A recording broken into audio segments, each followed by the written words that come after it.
For me, I'm going to say for now, this is an overreaction. Buried him in the turf with his chin wrapped around his nostrils. He calls a timeout. Good wherewithal by Eli. Great wherewithal.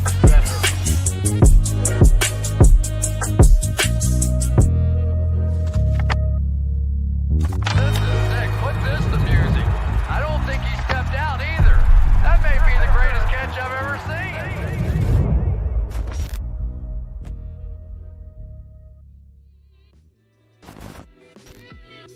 Welcome into another edition of the Giant Overreaction. And man, we running out of Giant Overreactions, y'all. It's definitely getting to desperate times now, and it just feels like New York Giants are in a position where, man, we're here in October, and it looks like the playoffs are already all but gone. New York Giants playoff chances are now dwindling just under 1% for the rest of the season, and we are just halfway through the year, man. Welcome into the Giant Overreaction, the rawest, realest Giants content on the internet. I already see y'all in the chat. Shout out to the gang pulling up, rocking out with us early after a devastating W, man, for the Philadelphia Eagles. I mean, just, we were looking at trying to sweep the Philadelphia Eagles, and, man, we went from the highest of highs just a couple of weeks ago where we saw Jackson Dart, Cam Scadaboo on the Amazon Prime podium.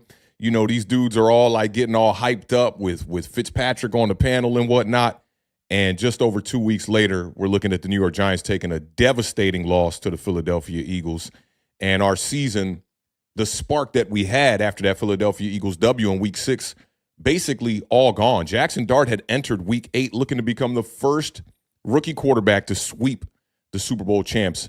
And I was hoping to bring the brooms out, but the Philadelphia Eagles came extremely prepared in this one. And the Giants did beat the Eagles 34-17 in Week 6.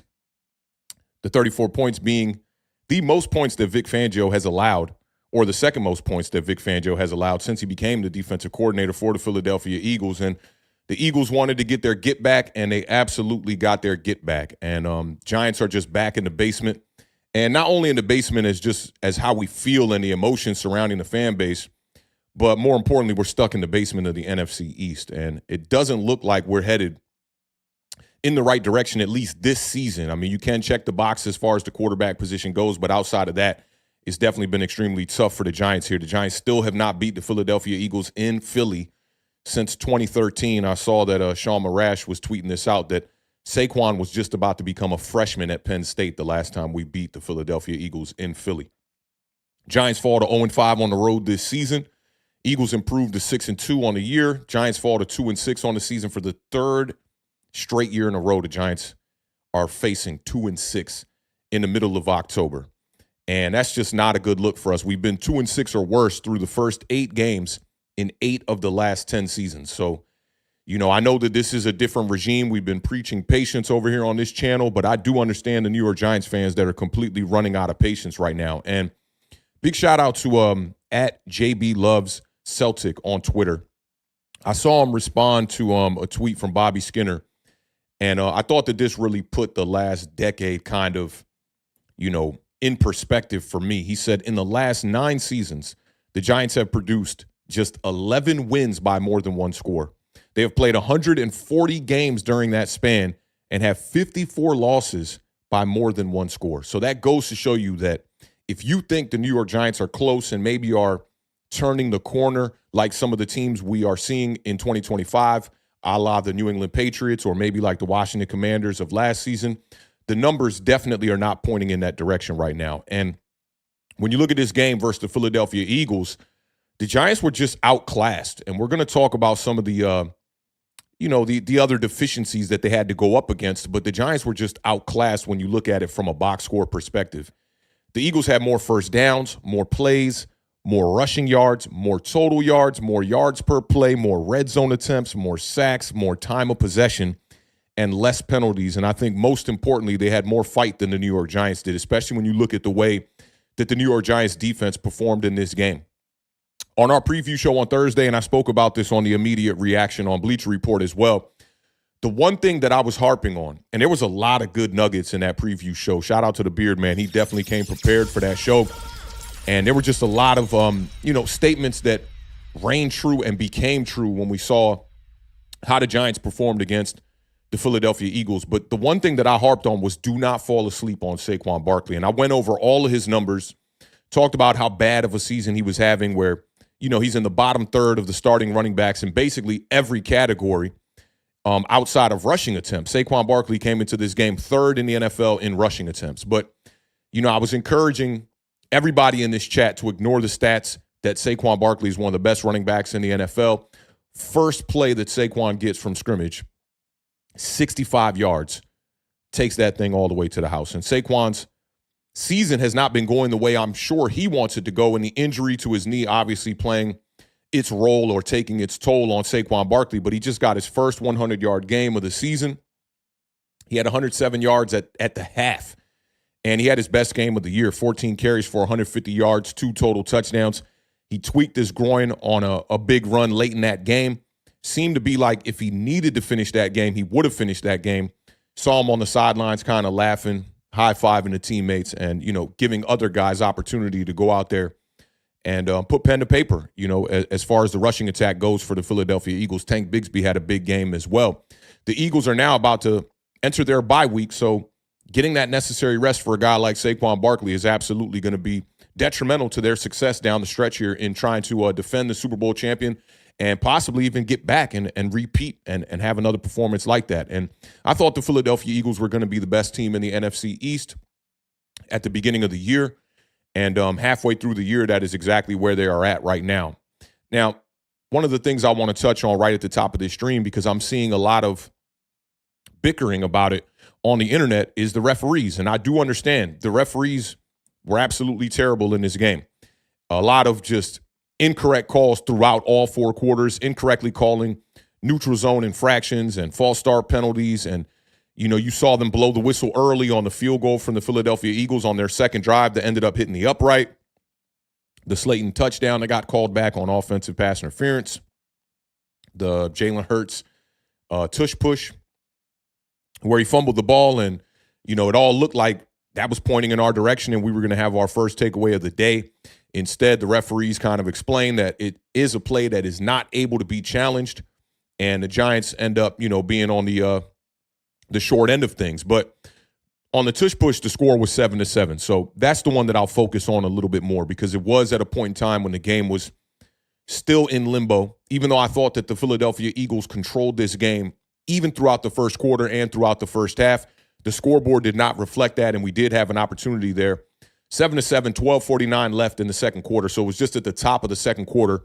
Eagles on the Giants' 11-yard line, knocking on the door, trying to, increase that lead to a 14-7 lead.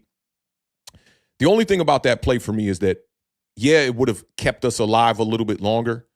It would have been a very detrimental turnover for the Philadelphia Eagles, but it was so early on in the game, and the way that the Eagles punched us in the teeth in this one, I don't know if it would have mattered. But it is, of the 2 egregious calls from the referees on the day, it was the one that would have gave us a little bit more of an opportunity to go out there and keep this game close. The Slayton touchdown, I thought it was offensive PI, but I also thought it was defensive PI as well. And, normally they'll allow the offensive wide receiver to kind of get just a little bit more than the defenders do because this is a very offensive-driven league. But end of the day, the Giants were down 31-13 with 9 minutes left in the fourth quarter when that happened. So I don't think that would have been a game-changing type of play, even if we do get the touchdown. I mean, yeah, you could argue that maybe the Giants somehow pull off some kind of miraculous comeback, but I didn't see it happening in that game. I thought the Philadelphia Eagles dominated throughout this one. The refs were terrible, but the Eagles were just still the better team on the day. The Giants had 7 penalties for 54 yards. The Philadelphia Eagles ended the day with 5 penalties for 30 yards.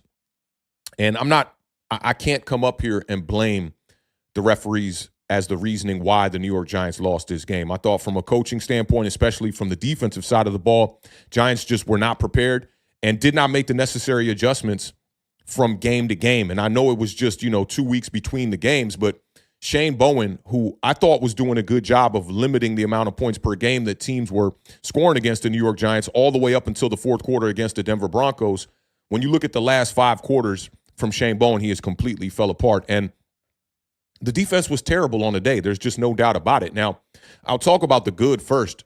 Brian Burns is just still that guy. He is playing incredible football in 2025. He has raised the bar, as we like to say on this podcast, and he's the one player on the defensive side of the ball that you really have no gripes with. Like, he's going out there. He's leaving it all out there on the field. He had 2 sacks in this game. That's now 3 straight games that Brian Burns has had double-digit or has had multiple sacks in the game. So he's not the problem. Dexter Lawrence in this game, very quiet day from Dexter Lawrence, which has been a reoccurring theme throughout the last couple of weeks. And, I forgot about it. Like, Cam Jurgens was not even out there on the field in this game. They had a backup center out there, who basically is dominating Dexter Lawrence, and you just, not hearing his name on the broadcast that much. But not a lot of good from this game. The Eagles were 2 of 8 on 3rd down, but they were 2 for 2 on 4th down. And we had talked about that on the preview show as well. The Eagles have gone 3 and out on 36% of their drives this season. It is the worst in the NFL. So they're not necessarily a great 3rd down team to begin with. But the inability in this game to stop the run was the most discouraging thing about this defense. And it's hard for me to even gauge whether this is on the coaching staff, whether this is on the personnel, whether this is on the injuries, whether this is just a front office issue, or if it is an accumulation of all the things in total, which that is probably what it is. The Giants currently right now are allowing 148.9 rushing yards per game. That's 30th in the NFL. And that's just pathetic. And over the last 3 games, it's been even worse. They're allowing 163.7 rushing yards per game over the last 3, which is also 30th in the NFL as well.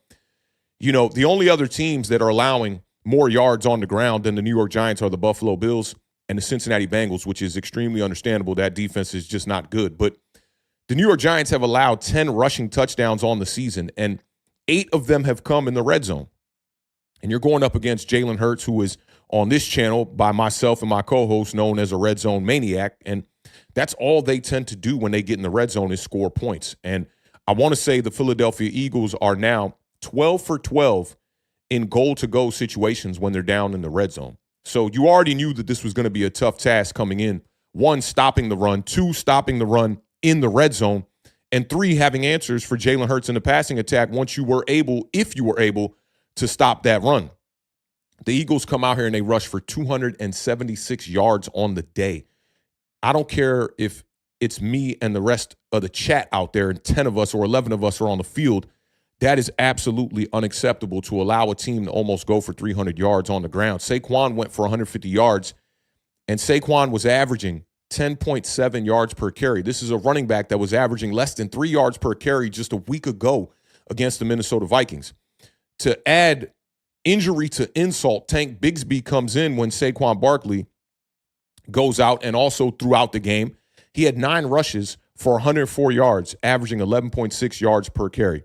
And the play that really like twisted the dagger in my heart was the 2nd and 31, where Tank Bigsby somehow found a way to convert 33 yards on a 2nd and 31.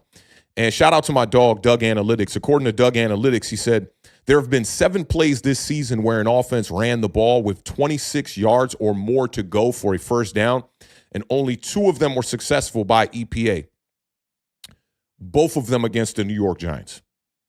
So we're right back to not being able to stop the run, even after the upgrades that we tried to address via the draft with Abdul Carter, bringing in Darius Alexander, bringing in Chauncey Golston, who's been injured for the most part of this season. The Giants still can't stop the run. So where do we point the finger here? I think we got to point the finger at the entire defense, personnel, staff, water boys, girls, all of that, everybody included. The Giants right now, on 3rd down, they have been so bad against the run. They are allowing 6.6 yards per carry on 3rd down against the run this year. And they've allowed 37 explosive runs of 10 yards or more. 5.7 yards per carry on the season. That's dead last in the NFL. And when you look at the rushing yards allowed per week, I should have made a graphic for this so you guys could see it on the screen, but I kind of just ranked this in a hierarchy of worst to best. And you're looking at 276 on the ground versus the Eagles, 220 versus the Washington Commanders in week 1, 152 versus the Chargers, which the majority of that came in the second half, 142 versus the Broncos, 135 versus the Cowboys, 105 versus the Chiefs, 88 versus the Saints, and 73 versus Philadelphia in the first matchup. So you're looking at 5 games where the New York Giants have had a serious issue trying to stop the run, and 3 games where they've managed to do a decent job. And once you stop the run, then you would have put Jalen Hurts in a position to force him to pass the ball without his best wide receiver on the field. And when we broke this down on the preview show, I talked about Vic Fangio and his approach at stopping Jackson Dart, which should have been basically the same. Commit to stopping the run, and once you stop the run, force Jackson Dart to be contained in the pocket and force him to make plays with his arm, not his legs. I thought the Eagles did a pretty decent job of that, but the Giants on the flip side definitely didn't. And on the preview show on Thursday, we talked about blitzing Jalen Hurts. And me and the Beard had some really good nuggets. And I said that this might be the game to not blitz Jalen Hurts, because in week 7 against Brian Flores and the Minnesota Vikings, they blitzed Jalen Hurts on 65.4% of the dropbacks.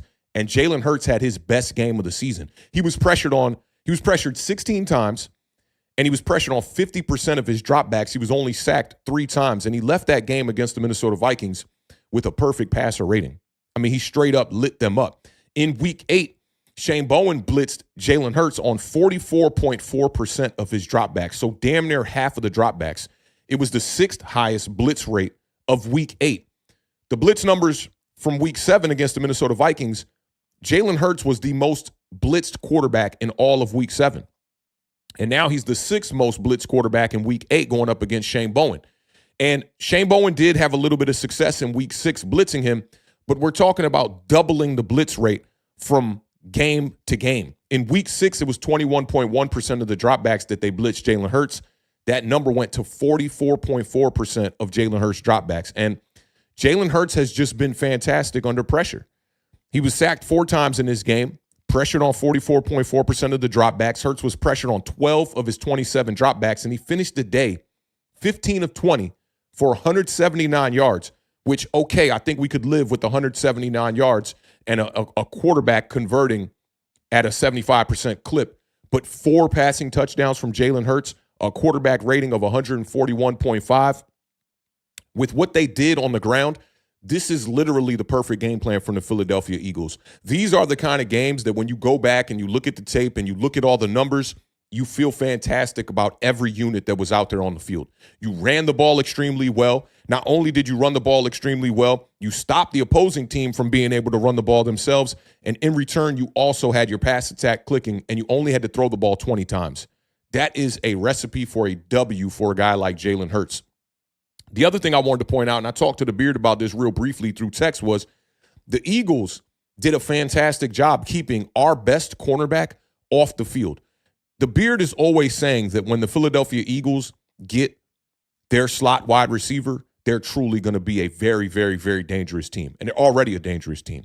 But until they get that slot wide receiver, they have found ways to maximize the personnel that they have on the field.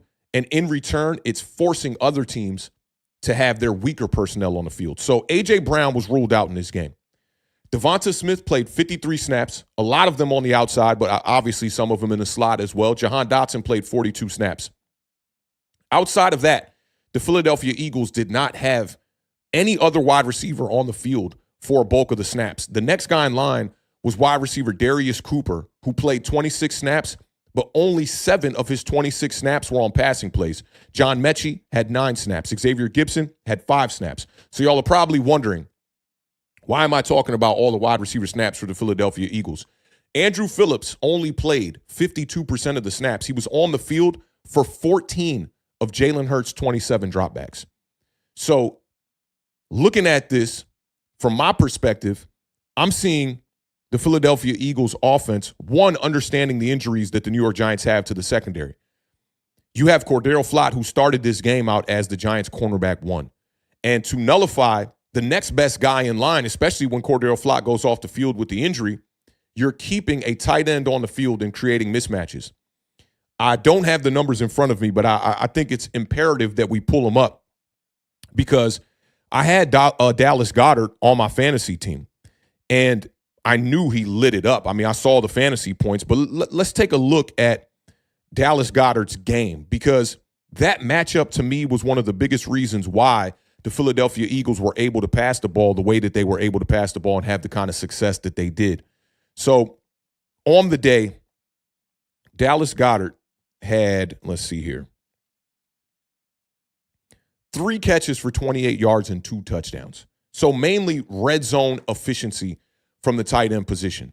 But I thought it was a great game plan from the Philadelphia Eagles, who not only set up the great game plan against a team that beat them just 2 weeks ago, but went out there and showed you that the New York Giants are not in the same class as the Philadelphia Eagles currently as it stands right now. And I know that the Week 6 game really made us feel like we were closing the gap a little bit there, but the Philadelphia Eagles came out here in Week 8 and they absolutely told the New York Giants, hold my beer.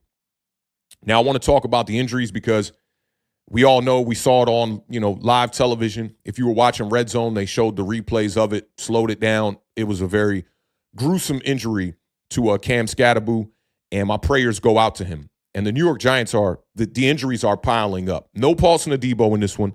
No Javon Holland in this one. You forced to start Deonte Banks and Dane Belton in the secondary. Cordero Flott gets literally knocked the fuck out by Bobby Okereke. Daniel Bellinger leaves this game early after having some success in the first half. And Cam Scatterbu dislocates his ankle. It appeared to be basically a textbook hip drop tackle. And I would expect, although it wasn't called on the field, I would expect that the NFL is going to fine Zach Bond for a hip drop tackle. But the Giants are already without Malik Neighbors, already without Micah McFadden. Chauncey Golston has been nicked up all year, and now you take away basically the only added weapon outside of the quarterback position to the offensive side of the ball in Cam Scatterbu, and it's leaving the New York Giants with really nowhere to go now. You've already been dealing with Darius Slayton having his fair share of injuries. Daniel Bellinger has been one of the more bright spots on the season. All you can do is hope that he's going to be healthy for our next week matchup. But this is already a young team that lacks leadership and lacks veteranship. And now you're dealing with this many injuries. I don't think the Giants are going to be able to bounce back from this. And this is not an excuse for any of what's happening with this team, let alone an excuse for the coaching staff, because at the end of the day, Brian Daboll's got to go out there and find a way to win games. And he has not been able to do that thus far. And these injuries are not going to help him. And the approach from the 2025 NFL draft was the Giants were going to aid the defensive side of the ball first. We were going to find a way to draft our quarterback. They traded back up into the first round to do that. But it also put them in a position where they couldn't make a ton of upgrades entering the 2025 season on the offensive side of the ball. And now you're just losing players left and right. That's now Malik Neighbors. That's now Cam Scatterbu and Daniel Bellinger dealing with an injury, with Darius Slayton already having missed a couple of games. So, I know that, I saw at the beginning of the stream, a lot of people were talking about this is going to be a therapy session, but there's just not a lot of good news right now coming out of New York. And that's unfortunate because there's not a lot of direction that points that we're going to be getting out of these trenches here anytime soon. So, man, again, my prayers go out to Cam Scatterbu. That injury reminded me a lot like the Odell Beckham Jr. injury in preseason against the Cleveland Browns. It was damn near on the same side of the field, too. He's coming across with Cam Scatterbu was on a Texas route, and with Odell Beckham Jr. it was on a slant route, but both of them kind of going across the middle. The ball's a little bit inaccurate, which forces them to kind of go up to get the ball, and then Cam Scatterbu gets his legs kind of trampled on, and looking at it from the broadcast, it was ugly. I know, a lot of people, when they see injuries like that, they'll definitely turn away, but his ankle was completely sideways. I've seen a bunch of mixed opinions about the injury. I saw this one doctor on Twitter who, tends to break down injuries in the NFL, saying that this looked a lot like Alex Smith. That was before it came out that his ankle was dislocated. But all we can do at this moment in time is pray for Cam Scatterbu's health and that he can get through, this rehab situation, and give him, hopefully God grants him the strength to be able to get through it, because this is not going to be easy. And then once he gets back from the injury, we all know that when running backs come back from these devastating type of injuries, we saw it with Saquon Barkley with the ACL. It's never a, easy transition for these guys to get back in 1 year, at the position they were before the injury. So, man, just hoping that Cam Scatterbu can get healthy and get back on his field, because we're going to need him. I thought Tyrone Tracy came in, did a fairly decent job, but the game was getting out of reach so fast that I don't think the running game was going to be, something that could have got the New York Giants back in it. So unfortunate news for Cam Scatterbu, who was really a breath of fresh air for the New York Giants this season, in a season that has not been going our way as far as the win column goes. But Cam Scatterbu definitely breathed some energy into this fan base, into this team, and his vibes, they're definitely going to be missed moving forward. But that's going to be extremely tough. Let's talk about Jackson Dart here a little bit. Let me tap in with the chat here because I haven't tapped in with y'all. And let's get these super chats real quick out the way. Big shout out to my dog one time, B-Rog in the building with the $10 super chat. He says, this was a classic after-school playground beatdown. First drive was an uppercut to the jaw. You can't allow 270 or more yards on the ground. After the Denver collapse, this can't happen. Heads need to roll. It's going to be tough. I don't know if we can come up here every week and talk about people being fired. And I heard Bobby say that on his immediate reaction on Giants Nation, and I do agree with him on it. Like, we have to find a way to be somewhat positive about what's going on. And I'm not in control of, who's going to get fired, who's going to get hired, what we're doing mid-season. And I think I'm kind of taking that same stance on it where it's like, there's nothing I can do about it. And even if you fire, offensive coordinator, head coach, defensive coordinator, whatever you do right now, I don't think it's going to change that much for this particular season in 2025. So I'm okay with them waiting until the end of the year to figure out what they're going to do. But B-Rog, hang tight. We're definitely going to be talking about these on the overreactions once we get to them. But a big shout out to my dog. We appreciate you helping us raise the bar over here, my G. Talking Eco coming in hot one time with the $4.99 super chat. Talking Eco said, Dart actually looked good. Regardless of the box score, question is he good enough to be coach-proof like Justin Herbert? I'm leaning yes right now. Yeah, I don't, in my opinion, I don't look at the changeover with coaches as drastic as a lot of other fans do across the NFL community. If you are a good enough quarterback, you should be able to adjust to a new scheme, new system, new coordinator. I mean, look at Jalen Hurts. Now, understand Jalen Hurts is in a situation where he has very good weapons on the outside and a really good running back. And Justin Herbert pretty much had that at the beginning of his career when he was going through Anthony Lynn and Brandon Staley. He still had like Keenan Allen, Mike Williams on the outside, and he had some dogs. Austin Eckler was over there, as the running back. I know they had another running back too. I just can't think about it right now. But the Giants are in a bit of a particular situation because Jackson Dart has nothing but, leftover Thanksgiving scraps, and we're talking about it's Christmas time right now. And there's nothing really for, support as far as our quarterback goes. So it is going to be tough. I think that Jackson Dart will be able to adjust to a new coach if that has to get done. And I think he's good enough to do that. I mean, he's been here for, only 8 weeks of his first season and just 5 starts now. And he definitely looks the part. I'm very confident in Jackson Dart, and I'm confident in the evaluation that I had, coming into the draft. That kid has the goods, man. And we're going to talk about that as well on the overreactions as well. But big shout out to Talking Eco, man. Appreciate you helping us raise the bar. And big shout out to Ralph Fletch one time with the $4.99 super chat. He says, I agree, the run defense was horrible, but the officiating was horrible and factors into momentum. Could have swung in our favor, a lot of bad calls. I do agree that momentum is a thing, but I just don't think the Giants ever had it in this game, and I don't think that, a red zone stop on your own 10-yard line really would have changed that game. The deep shot to Darius Slayton was almost in desperation mode in the fourth quarter when you're down big on the scoreboard by 18 points on the scoreboard, and you find a way to throw a deep shot down the field. And, again, I thought it was PI on both of them, but they could have just let them play that one out, or they could have called it on both of them and replayed the down. But for me, the officiating was poor, but it was not the reason why the New York Giants lost the game. And I just can't use the referees as an excuse as to why we lost. I think that even if the referees were trying to help us out, we still lose that game. But big shout out to Ralph Fletch. You just can't allow the run defense comment you start off on the super chat here with is just so important. You cannot allow that many rushing yards and expect to win a game. And me and the Beard always talking about it, man. RTDB, RTDB. It is so important in the NFL, no matter how much people want to get away from it and think that this is a passing league. I do agree it is a passing league, but it's almost like, when James Brown wrote the lyrics to Man's World, right? He said it's a man's world, but it wouldn't be nothing. He explained why. And I think it's the same thing when it comes to passing the ball in the NFL and how important it is to, aid that pass attack and be able to run play action with the support of a consistent running game. And the Eagles did that in this game, and they embarrassed the New York Giants on Sunday. There's no doubt about it. Makes you think that the performance in Week 6 was a bit of a fluke, and we kind of just caught them off guard. Let's see. Say Less NYC says, worst officiated game I ever saw. Yeah, it was bad. And, they're talking about it on the broadcast throughout the entirety of the game. And, you even got the dude who represents the officiating in the NFL in the booth, and he don't even got nothing to say.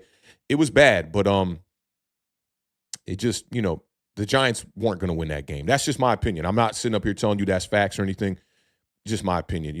Even in a game where it was 7-7 early on in the first quarter, we were getting dominated in that game.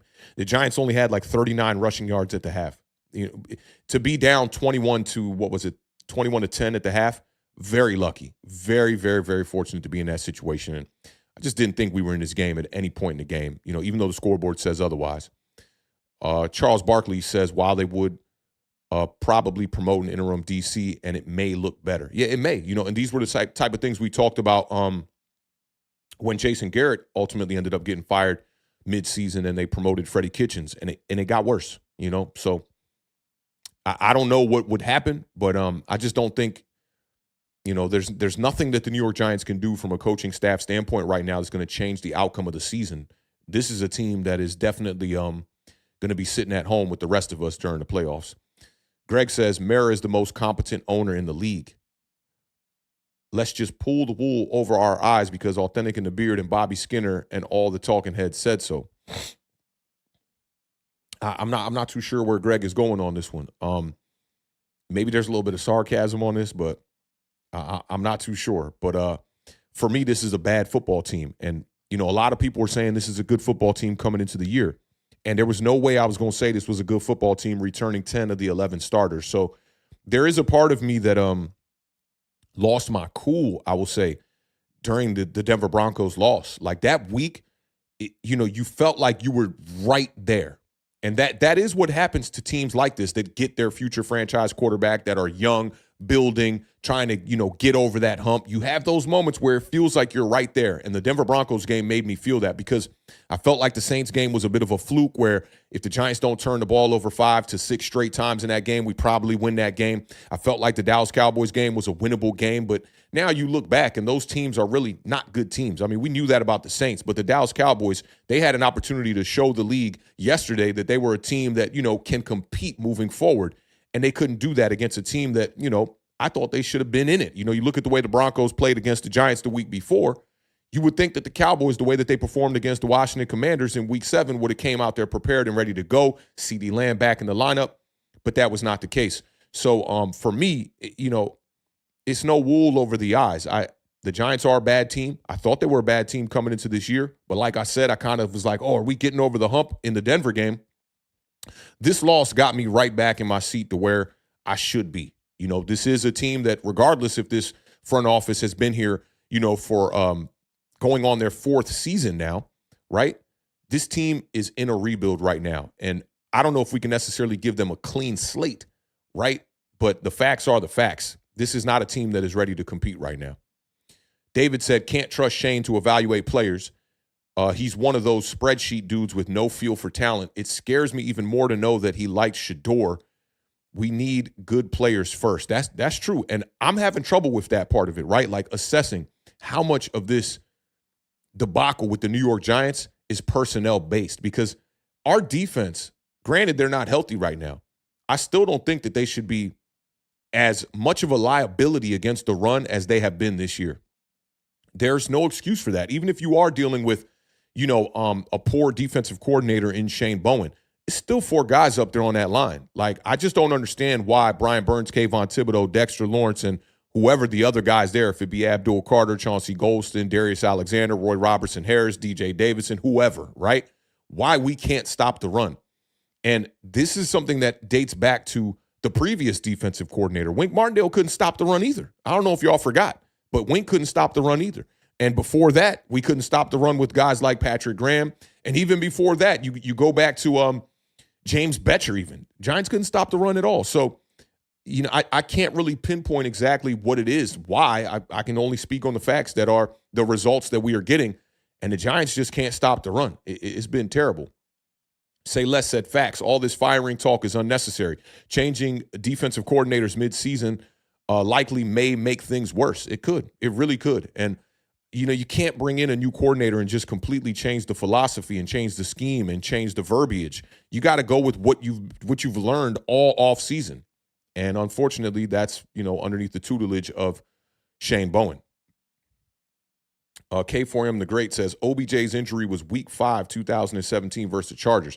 I think you're talking about an entirely different injury. I'm talking about the ankle injury that Odell Beckham had that sidelined him at the beginning of the year, the preseason injury against the Cleveland Browns. I remember it, and he was like, why are they attacking me, in a preseason game? He jumped up the exact same way. Hit me up on Twitter, K4M, and I'll show you the exact clip. Let me see. Charles Barkley said, hip drop tackle, Zach Bond, POS, gonna get what's coming to him. Yeah, I mean, that it's unfortunate, and people make mistakes. I don't look at Zach Bond as some evil player or nothing like that. I've even seen some Philadelphia Eagles fans jumping into some of the mentions and some of the stuff I'm talking about on Twitter, like, this is what he get, this is the get back and all that shit. And, I can't tell people how to fan, but that's just some straight up garbage if you ask me. But I do agree. Definitely a hip drop tackle for sure. And I think a couple more super chats came in. Big shout out to my dog, Evan, one time in the building with the 199 super chat. Evan said, hey, Authentic, what would you do at the end of the season?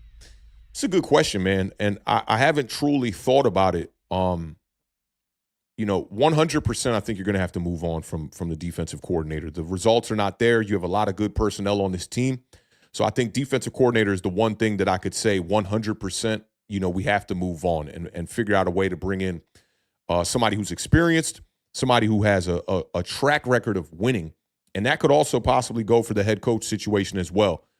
You got to bring in another wide receiver absolutely at the end of the year. And I think that's going to be done via the draft and try to upgrade this offense, bringing in as many weapons as possible. I think you're going to have to address running back maybe again.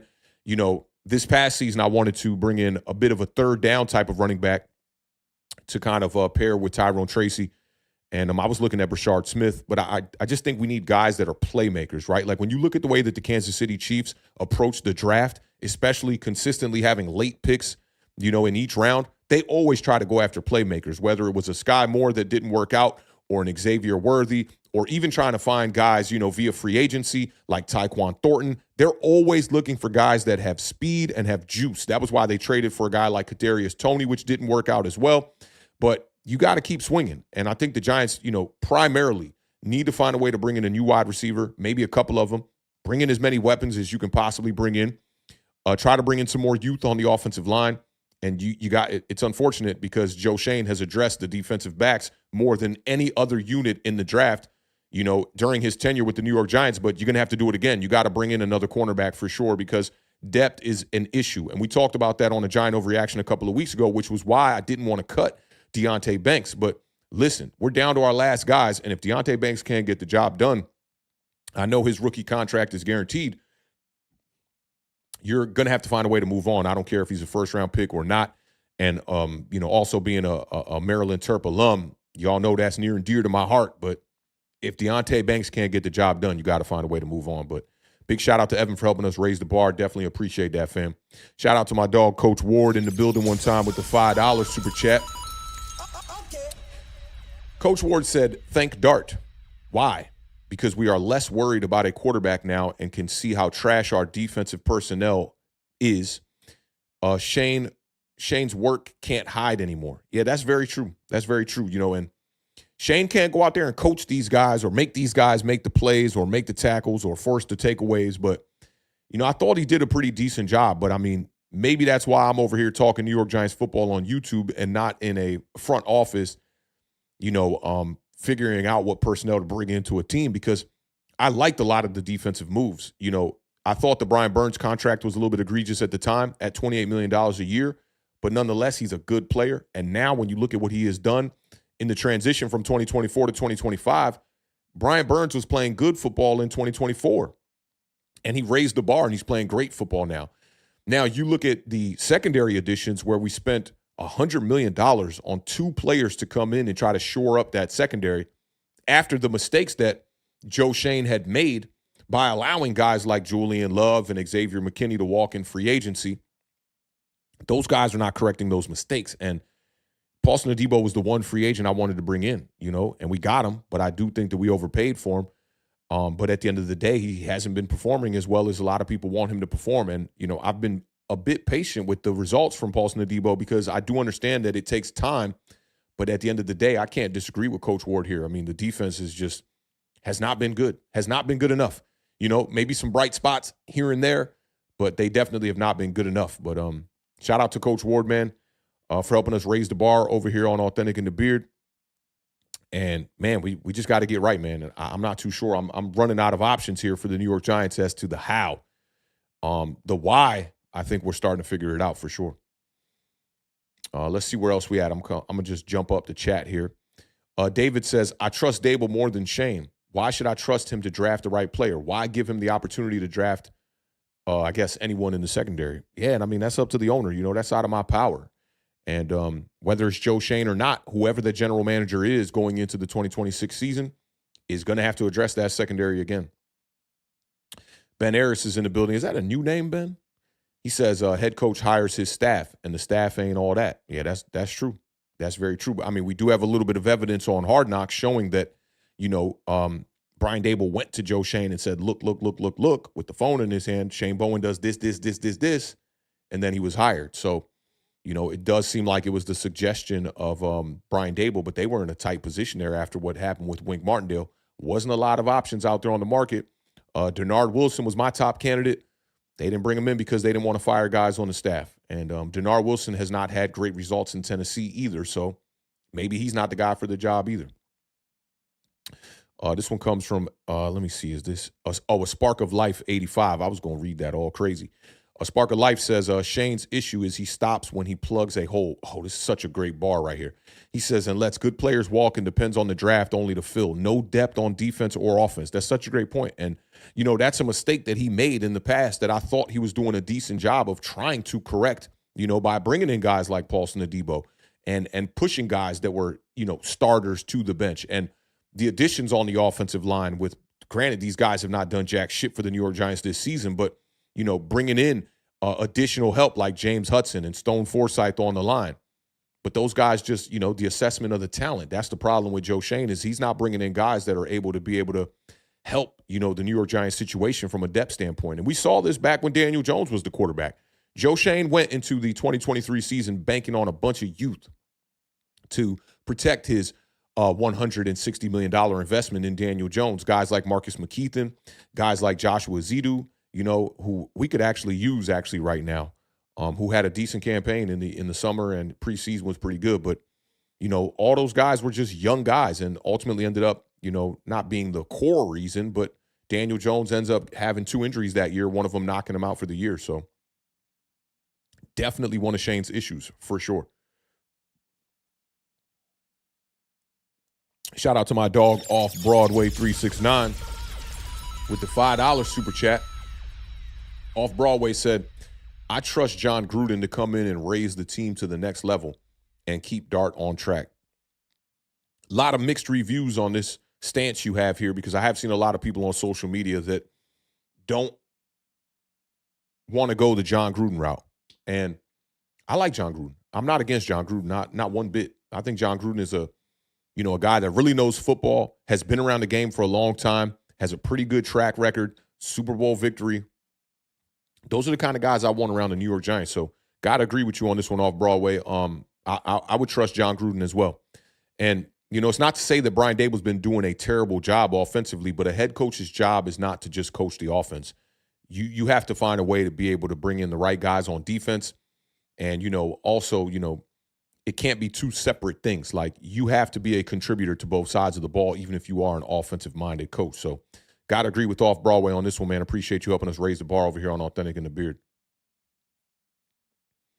Let's see. Null Void says, doesn't John Gruden have legal issues with the NFL at the moment? I don't think so, but he's definitely not on the good side of Goodell, with the emails. And, it seemed like the comments from John Gruden about Goodell is the reason why those emails were leaked. And if I had to bet my money on it, I would bet that Goodell leaked those emails on purpose and cost John Gruden his job. Not to say that those comments were not insensitive, basically racist comments, prejudice comments, sexist comments, all kind of shit from John Gruden. And, there's no room for that. But at the end of the day, y'all know that I'm a guy that always supports second chances for sure.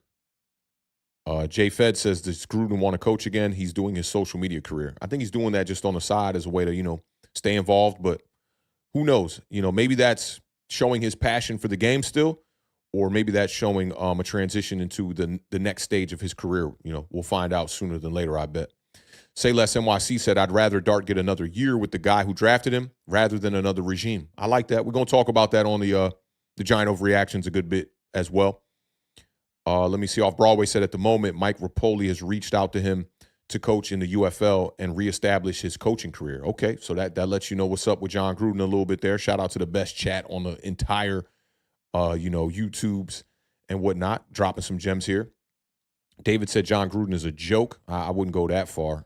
John Gruden knows ball, and if you think he don't, just go look at his Thursday night breakdowns that he does for every game. They're incredible. I also think John Gruden is putting out some of the best content there is right now on the internet. But we'll see. We'll see. Null Void, I'm glad you brought this point up. He said Tom Brady said Dable is doing a great job with Dart. And I think he is. But again, as a head coach, your job is not to just be taking care of the quarterback. If that's the case, you need to be a quarterback's coach. And there are I'm talking very few, like can't even, you could count them on one hand, and that would probably be too many fingers. But instances where a regime comes in and retains the head coach to become the future offensive coordinator. And when you look at Josh McDaniel with the New England Patriots, yeah, he's back with the Patriots now as the offensive coordinator, and he's doing a fantastic job with Drake May. But it took a lot of moving parts for that to happen. And I think that Josh McDaniels is proof that, just because you are a good offensive coordinator and you are you're great with X's and O's and that side of the ball, it does not mean you're going to be a good head coach. I think he's a perfect example of it, where he was fired from 2 head coaching jobs, I believe it was, with Denver and with the Las Vegas Raiders before 2 years was over. And I think he's the only coach in NFL history to ever do that. I saw another super chat come in. Big shout out to independent outsider Dave Denton in the building with the $4.99 super chat. He said, rest in peace, New York Jets offensive line warrior Nick Mangold, rooting for Scat's recovery. Absolutely, man. Another one gone way too early. I think he was just 41 years old. Been seeing stories circulate the internet about Nick Mangold, and Rex Ryan was talking about him. A couple of other former players. Mark Sanchez was talking about him, man. My condolences go out to his family, man, and hopefully God can give them strength and courage to move on and, be able to carry on Nick Mangold's legacy, which I think will be an easy job. He definitely, had a very memorable NFL career. So rest in peace to him, and shout out to Independent Outsider for helping us raise the bar over here on Authentic in the Beard. Big salute, man. Shout out JDJ. Says, I don't think Mara will hire Gruden because of the optics on and off the field stuff. No way Mara is risking Gruden accidentally sending an email with greetings, bitches and hoes. Yeah, I feel you, bro. That it does seem like Mara likes to stay away from some of that stuff. So that is a good point there as well. Gareth Hudson says Dart is good at improvising with his legs and throwing on the run. That will translate to any coaching staff. I do agree on that as well. Brian Rogalski says JG is doing great with his offensive and defensive scheme breakdowns. That's what's up. Problem said, I don't know, man. I find it very, very possible that Dable stays another year, especially with how ravaged this team is with injuries. Shane Bowen, however, he's gone. I love that. That's damn near verbatim one of the the Giant overreactions, bro. Like I gotta let the cat out the bag one time. Shout out Off Broadway one time with another super chat, the $5 super chat. He says, I also trust Mike McCarthy to keep Dart on track, bring legitimacy, and raise the Giants bar. Don't sleep. Listen, man, when we hired Joe Judge, a lot of people didn't like this, and this was, early on in my YouTube venture with the beard over here and whatnot. I wanted Mike McCarthy, and we ended up hiring Joe Judge, and I was just like, who the fuck is Joe Judge, right? I remember that was a lot of the time during when, I would do a lot of streams with Entertainer and on his channel and over here on, Authentic in the Beard, and When I would say Mike McCarthy, he hated that. And Mike McCarthy went over there to the Dallas Cowboys and won a lot of games, 3 straight consecutive 12-win seasons for him. I know things kind of fell apart there towards the end, but I'm always going to be a supporter of people that have been around the game for a long time and have proven that they can win. And Mike McCarthy only has one Super Bowl to his name. And maybe that's a bit of an asterisk, considering he had Aaron Rodgers for all those years in Green Bay. But I like Mike McCarthy, and I agree with you on this one off Broadway. I think Mike McCarthy, could definitely keep Dart on track if he were to come in and be the head coach. But I haven't quite gone over my, my hunt for the next head coach for the New York Giants. I'm willing to give these guys until the end of the season to have at least a full 2025 season, a full 4 years to be able to evaluate and then also figure out how to move forward and what coaches are on my radar as well. But shout out off Broadway, man. Appreciate you helping us raise the bar, my dog. And we got another one here from Null Void. Big shout out to Null Void with the $10 super chat one time. He said, "It's me, John Authentic. I don't know. YouTube changed my username. LOL. But what you think of sending Tibbs and a 4th or a 5th for DJ Moore? Johnson isn't utilizing DJ Moore much, and Abdul is outperforming Tibbs, in my opinion." So I don't like DJ Moore as far as the timeline goes. I want to bring in a youthful wide receiver that can be here for the development of the quarterback and the timeline matchup. So by the time that we're, on the cusp of paying Jackson Dart, we have a lot of youthful wide receivers that are around him that are also finishing out their rookie contracts. DJ Moore is gonna cost a lot of money. The Giants right now, salary cap situation is not all that great. You'd have to wait likely until the end of the season. This is another one we're going to talk about in the Giant Overreaction segment as well. And I also wouldn't trade Kayvon Thibodeau. I think, this kind of goes back to what Homie was saying earlier about Joe Shane checking the boxes on the starting lineup, but not thinking about depth. And Kayvon Thibodeau has had a really good year this year, and I like him. When you have 3 pass rushers in the top 30 of pressures, that's a good thing. And I want to continue that theme. And I don't think Abdul Carter is quite ready to take on the reins of being a every down pass rusher just yet. We've seen in multiple instances this year where he's been gassed at the end of games, and that is while sharing snaps with Kayvon Thibodeau. So I'd like to keep them all together. That's my goal. And if we are going to try to trade for a wide receiver, a la a DJ Moore, I would prefer to not use Kayvon Thibodeau as, an asset within that trade. That's just how I view it. Big shout out to John. I'll tell you, John, why your name might have changed. It's linked to your Gmail account. So if you go in and you change your Gmail account, it likely will change the YouTube one as well. But a big shout out to John. Appreciate you helping us raise the bar, my dog. Greg says Dable deserves a lifetime contract after what Brady said alone. I can't tell if Greg's being sarcastic today, if he was maybe sipping a little, maybe some IPAs and some whiskey or so. I don't know. I'm not too sure, but I like this statement. I really do. I do like this statement right here from Greg. Shout out to Novice of Things one time for the $5 super chat. Says draft picks seemingly never have to earn starts. Picked and penned in right away. General managers youth crazy. Washington brought in lots of vets to help their young quarterback. That's such a good point right there and a lot of people didn't like that. I heard a lot of people clowning the Washington Commanders in the offseason. They're the oldest team, this and that. And I do think the one place where it has showed up in a negative regard is that these guys are getting kind of hurt, and the Washington Commanders are dealing with a ton of injuries right now. But, man, you got to support your quarterback with veterans around him. That is such an important statement you brought up right there. And the Giants really just don't have that right now. You look at the offensive side of the ball, it's really Andrew Thomas and Darius Slayton. That's really your true veterans in that locker room right now. And you could look at Jermaine Illuminor as well. Yeah, he's a veteran as well. But a lot of these guys just aren't outspoken either. And it would be, a tremendous asset to the Giants if they had more veterans on this team to usher in the youthful talent and make that transition that much more easier. But unfortunately for us, that's not the case. But shout out to Novice of Things. Great point right here. Love this point right here, man. I hate that you had to pay to state this point here, because this is a really a good statement here. Big shout out to Novice for helping us raise the bar one time. Greg Turdhaller says, tired of Giants Nation gaslighting me for 15 seasons straight into thinking that everything is okay. I don't know if you're talking about Giants Nation, like all of us, the Giants community in general, or if you're talking about Giants Nation with Bobby Skinner or not. But yeah, I mean, I'm one of the people that has been a bit, I was almost going to say negative. I'll say critical, right? But I've been very critical of this team. And I can remember early on, especially in 2021, when I really started to get critical and at times extremely negative. There weren't a lot of people that broke down the New York Giants like that. And that's kind of where I came up with that moniker of like, look, we're the rawest, realest, but also we're not mascots for the team.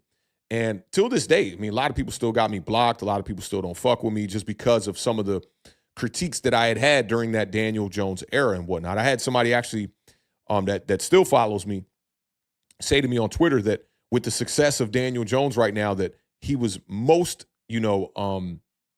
disappointed in me because he trusted my takes and I leaned him into not trusting his eyes on Daniel Jones. But I don't know if that was just a Twitter take or if he actually pays attention to the podcast or not, because I'm one of the people that always said that Daniel Jones was not like a trash quarterback, right? That would be hating right there. That would be being negative. I always said he was basically an average quarterback, a tick above average because he could run a little bit.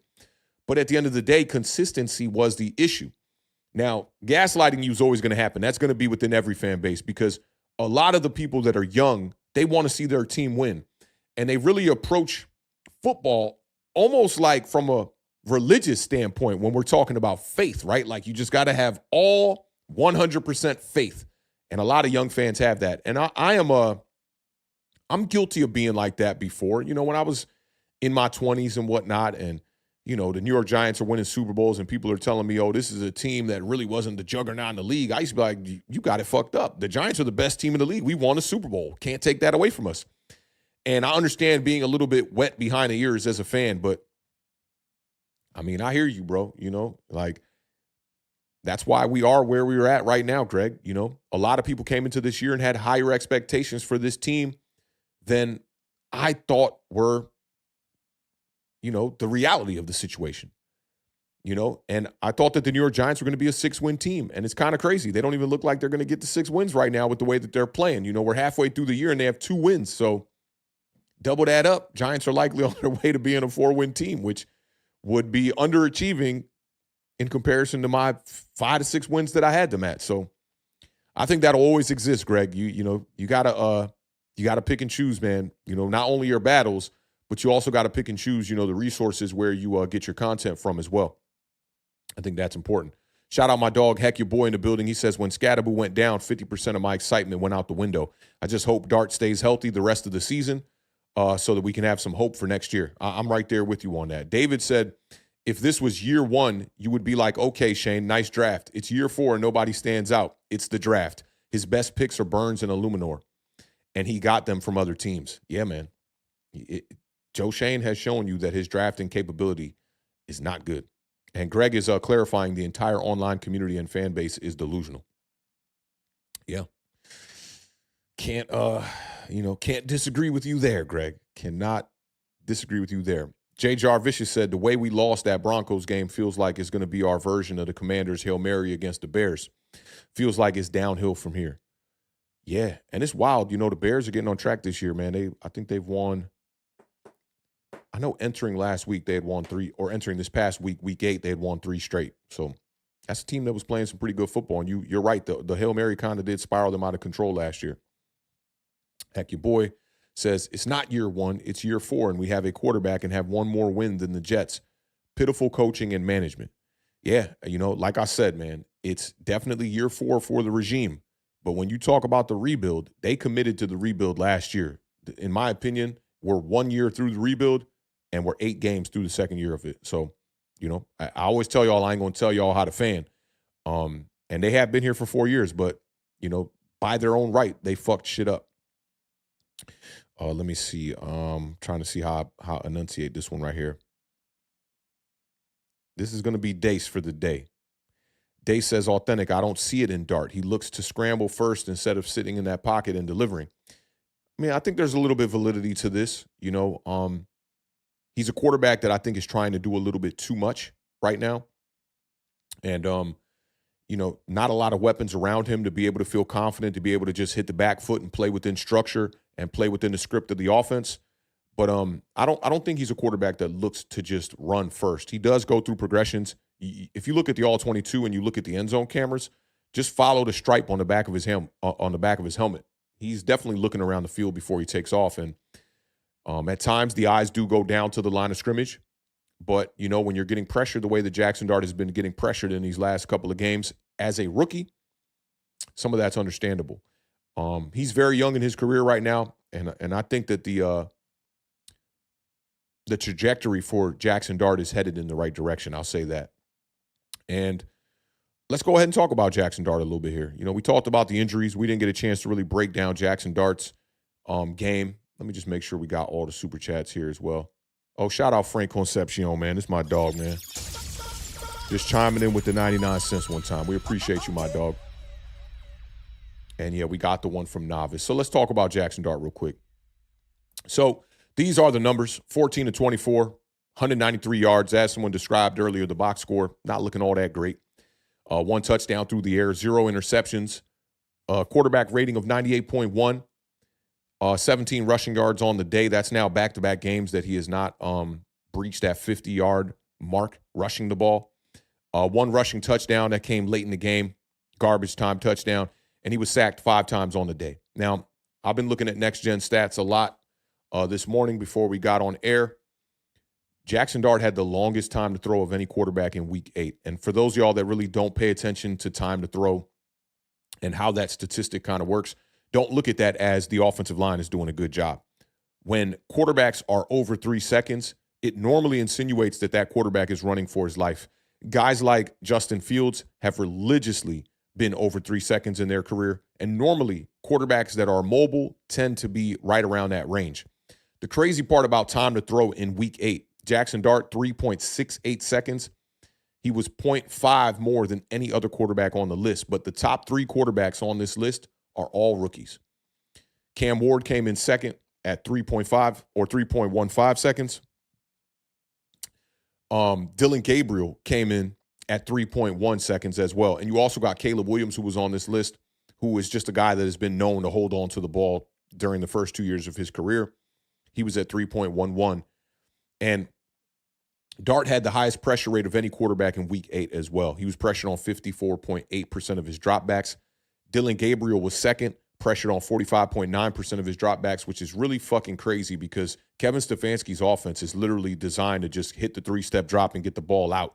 So to see Dylan Gabriel being pressured this much on a bunch of 3-step drops is kind of crazy. Jalen Hurts was the 3rd most pressured quarterback in the NFL in Week 8 at 44.4%.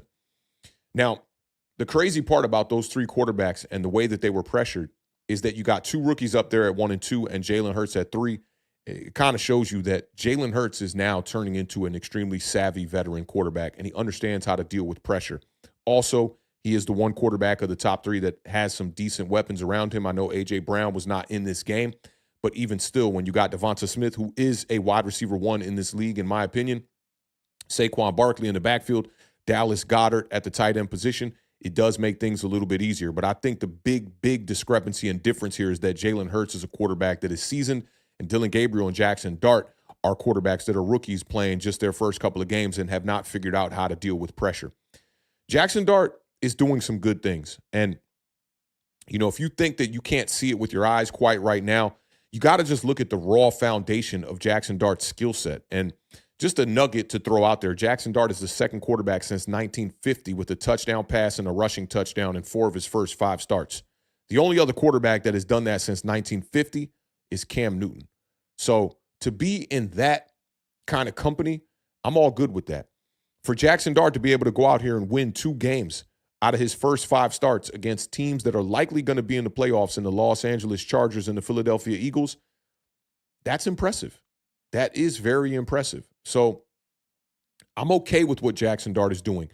Was this a great game? No. You'd love to see the completion percentage bump up. That's now 2 straight games where Jackson Dart has struggled from a completion percentage standpoint. But at the end of the day, man, he's doing everything in his power to be able to try to put the New York Giants in position to win games. And this is a kid that is being thrusted into the spotlight And he is showing you all the characteristics of a franchise quarterback. And that's really all I can ask for 5 games into Jackson Dart's career. And I did want to share what he had to say at the podium, because this was the first time that I saw a bit of a chink in the armor for Jackson Dart at the podium, where I won't say his accountability was in question, but I think that he was semi-eluding to some of the issues that the fans aren't privy to seeing because we are not in that locker room. This was Jackson Dart at the podium after the game. Check this out. I mean, hopefully, it just motivates everybody more, throughout the whole facility. It's not just the players, it's not just the coaches, it's everybody. So I hope everybody, can be more and more motivated to get better, to try to take, another step in your preparation and how you lead. And, that goes for me too. I have to take accountability because, I need to be way better. And, fair or unfair, a quarterback is judged by, your wins and losses. So we gotta bounce back, and I feel confident in the guys, and that's what we're gonna do. This is all fresh, so I know I'm still gonna be frustrated, tomorrow about it. But like I said, I hope it's just motivating for everybody. It's gonna be motivating for me to be better, and the overall feeling is I hate losing, and everybody here hates losing, and we got to figure out how to start winning. So a couple of things stand out from that press conference, because in the previous weeks with Jackson Dart, he's basically took accountability for everything. Like, I got to be better. I got to be better. In this press conference, he says, I hope everybody can be more motivated to get better, to try to take another step in your preparation and how you lead. And that goes for me too, is what he added at the end of that. Who else could that be directed at? That's got to be directed at the coaches for the New York Giants. When you're talking about taking a step in the preparation and how you lead. And then he continued to say, fair or unfair, a quarterback is judged by his wins and losses. To me, that was kind of trying to relinquish some of the responsibility from him, which I get it. That was the case, but you want to see your quarterback go up there and just own it all and say all the right stuff. I think he could have stuck with what he said towards the end. I hate losing, and everybody here hates losing, and we got to figure out how to start winning. That's basically what it is. And Jackson Dart, in my opinion, is doing his part. He's going out there. He's creating plays with his legs. He's buying time with his legs. He's making throws down the field. And he's doing all of this with really minimal help at the wide receiver position, considering Malik Neighbors has been out for the year. Now you go second half without Cam Scatterboo, and now you got to go the second half of the season without Cam Scatterboo, and that's going to make things extremely tough. A couple of things I wanted to address in the chat here. I see Eternal 2583 says he lost, I guess he's trying to say, to the worst team in the NFL, which, I guess he's talking about the New Orleans Saints. Currently I would say the Jets are probably the worst team in the NFL, but let's say the Saints are the worst team in the NFL. Jackson Dart really had one big mistake that spiraled in that game, right? The fumble that he had lost when he was holding the ball like, I don't even know, holding the ball like a cell phone, basically, just holding it out like this.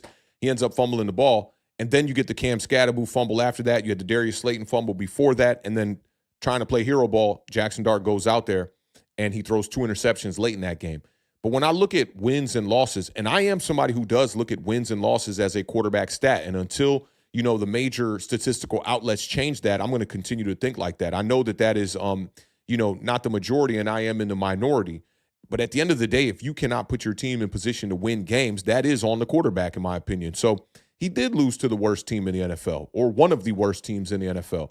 But at the end of the day, I look at Jackson Dart as he's a rookie in a bad situation. And right now, when you look at rookie quarterbacks throughout the league, let's look at all the guys that are starting, from Cam Ward to Jackson Dart to Dylan Gabriel, right? All of these guys, Jackson Dart is in one of the worst situations, but more importantly, they're all in bad situations right now.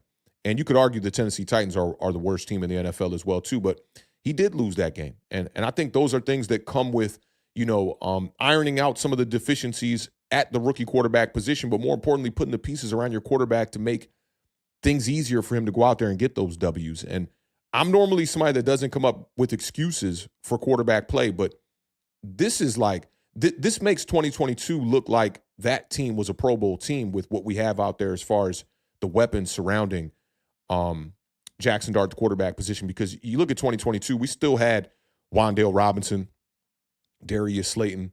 We still had Saquon Barkley, most importantly. And then even in 2023, you brought in Darren Waller to pair with Saquon. Those teams were a little bit more equipped to go out there and win games from an offensive perspective than the New York Giants were. But I do agree with you, Eternal. Noah Void said, if Dable and Kafka want to help Dart immediately, they need to demote Theo to tight end 2 and promote Bellinger to tight end 1. Theo has too many drops on great throws. I'm glad you brought this up because the bit of a double move, it was like a down, out, and up from the tight end position for Theo Johnson. There's no reason for you to be dropping that pass, and the ball was right in the bucket. And that's what you want to see from your rookie quarterback, but that's not what you want to see from your tight end. I've been talking about Daniel Bellinger for 2 to 3 years now.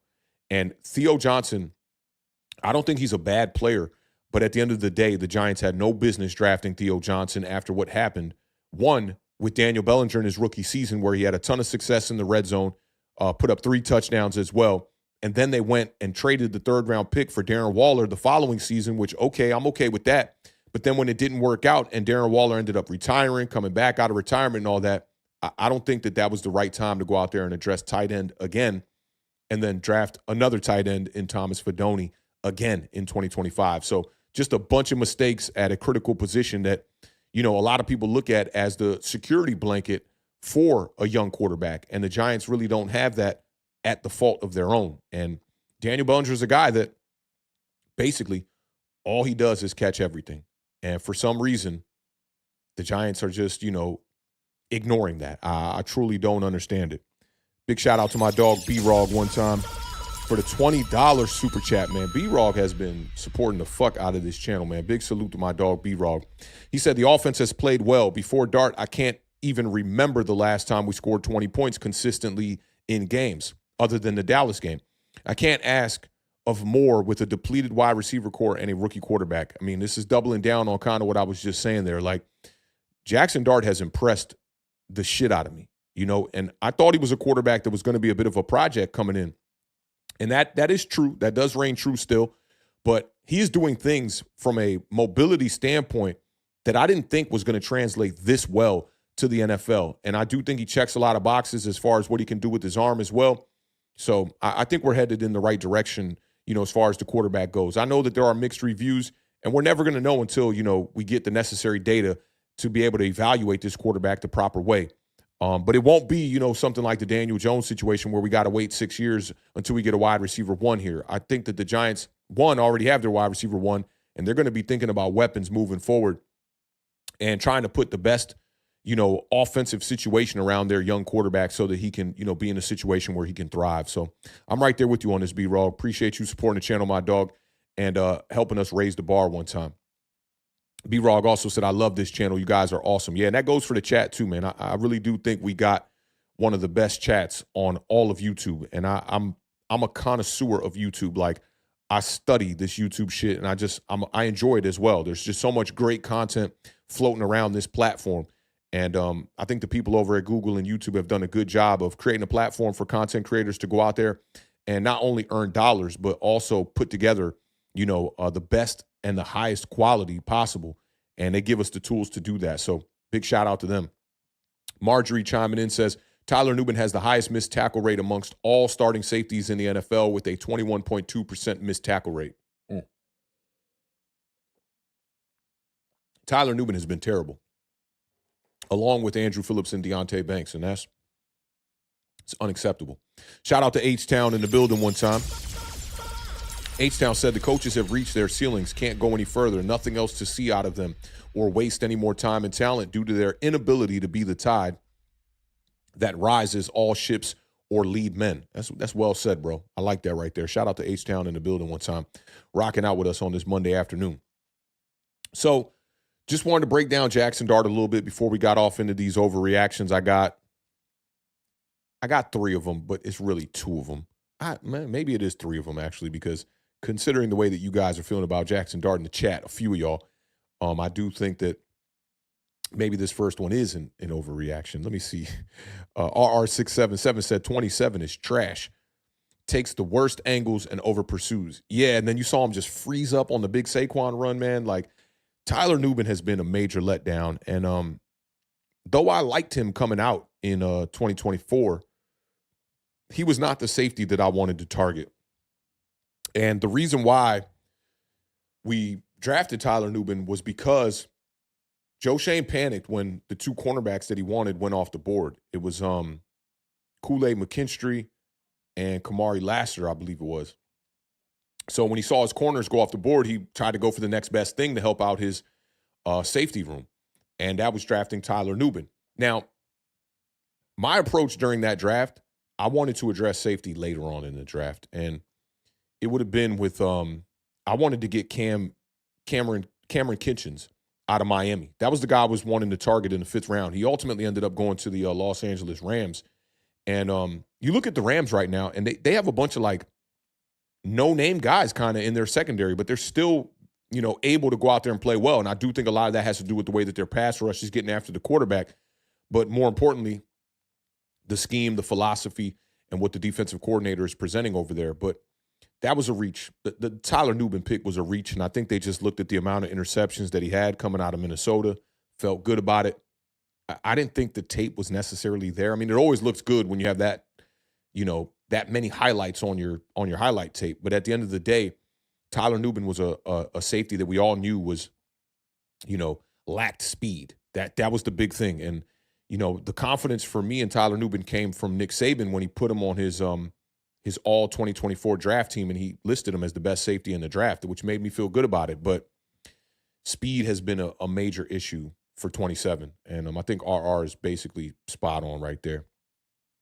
Greg says players only check out on incompetent coaching staffs. All they care about now is not saying anything that could cost them money. You are losing enough. Don't need to lose any money on the season. That's a good point right there as well. Wilbert says, I know it's easy to be down right now, especially with the injuries, but there are good players on this team. We are not as far off as we think. Yeah, I mean, I don't think the Giants are super far off, especially when healthy, right? You need these guys to be healthy. That's the number one thing. The offense is finding ways to move the ball. I mean, they scored 20 points. Granted, 7 was in garbage time, but they did score 20 points in this game with nothing out there, No Cam Scatterbu, no Malik Neighbors. Darius Slayton was the only wide receiver that had a catch in the first half, and Wan'Dale started to kind of get things together a little bit in the fourth quarter. But considering what we're working with here, we all knew the offense was going to be the weaker side of the ball, and the injuries are piling up. I'm glad you mentioned that, especially with the injuries, because that does play a big part in the perspective from the fans today. So some good bars right there from Wilbert. All right, let's get off into these giant overreactions, and we're making good time today. I looked up, hour and 17. That's really good. We've talked about a lot, and I want to get off into the 3 overreactions we're going to go over today. I'm just seeing a couple of other ones in the chat in reference to Tyler Nubin. Noel Voigt says, we can blame 27, but outside of Burns, where the fuck are the other captains on defense? Bobby Okereke may lead the team in tackles, but Goddard put him on skates when it mattered. The guy disappears in crucial moments. That's true. Yeah, Burns is a captain, and yeah, you need Javon Holland out there on that field. You really do. And I mean, I don't know about for you guys, but seeing the reserves come in for Paulson Adebo and for Javon Holland, it was night and day for me. Bookend said Gruden's faces on the sideline would be entertaining. Absolutely. Gruden's a funny dude, man. I'd welcome Gruden here.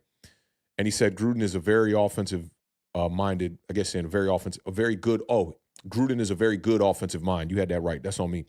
He says always got the most out of his players. And when you say that, the number one player that comes to mind for me is Darren Waller. His 2 seasons over 1,000 yards came with John Gruden. Vin Scam said defense is just soft and vanilla most of the time. It's sad. Yeah, no disagreeing there for sure. All right, let's get off into these giant overreactions. For those of y'all that don't know, these are how the rules go. So we're going to place a couple of statements on the screen here. When you see that statement on the screen, if you think that it is an overreaction and you do not agree with the statement on the screen, put a O in the chat to represent that you disagree and you think that that statement is an overreaction.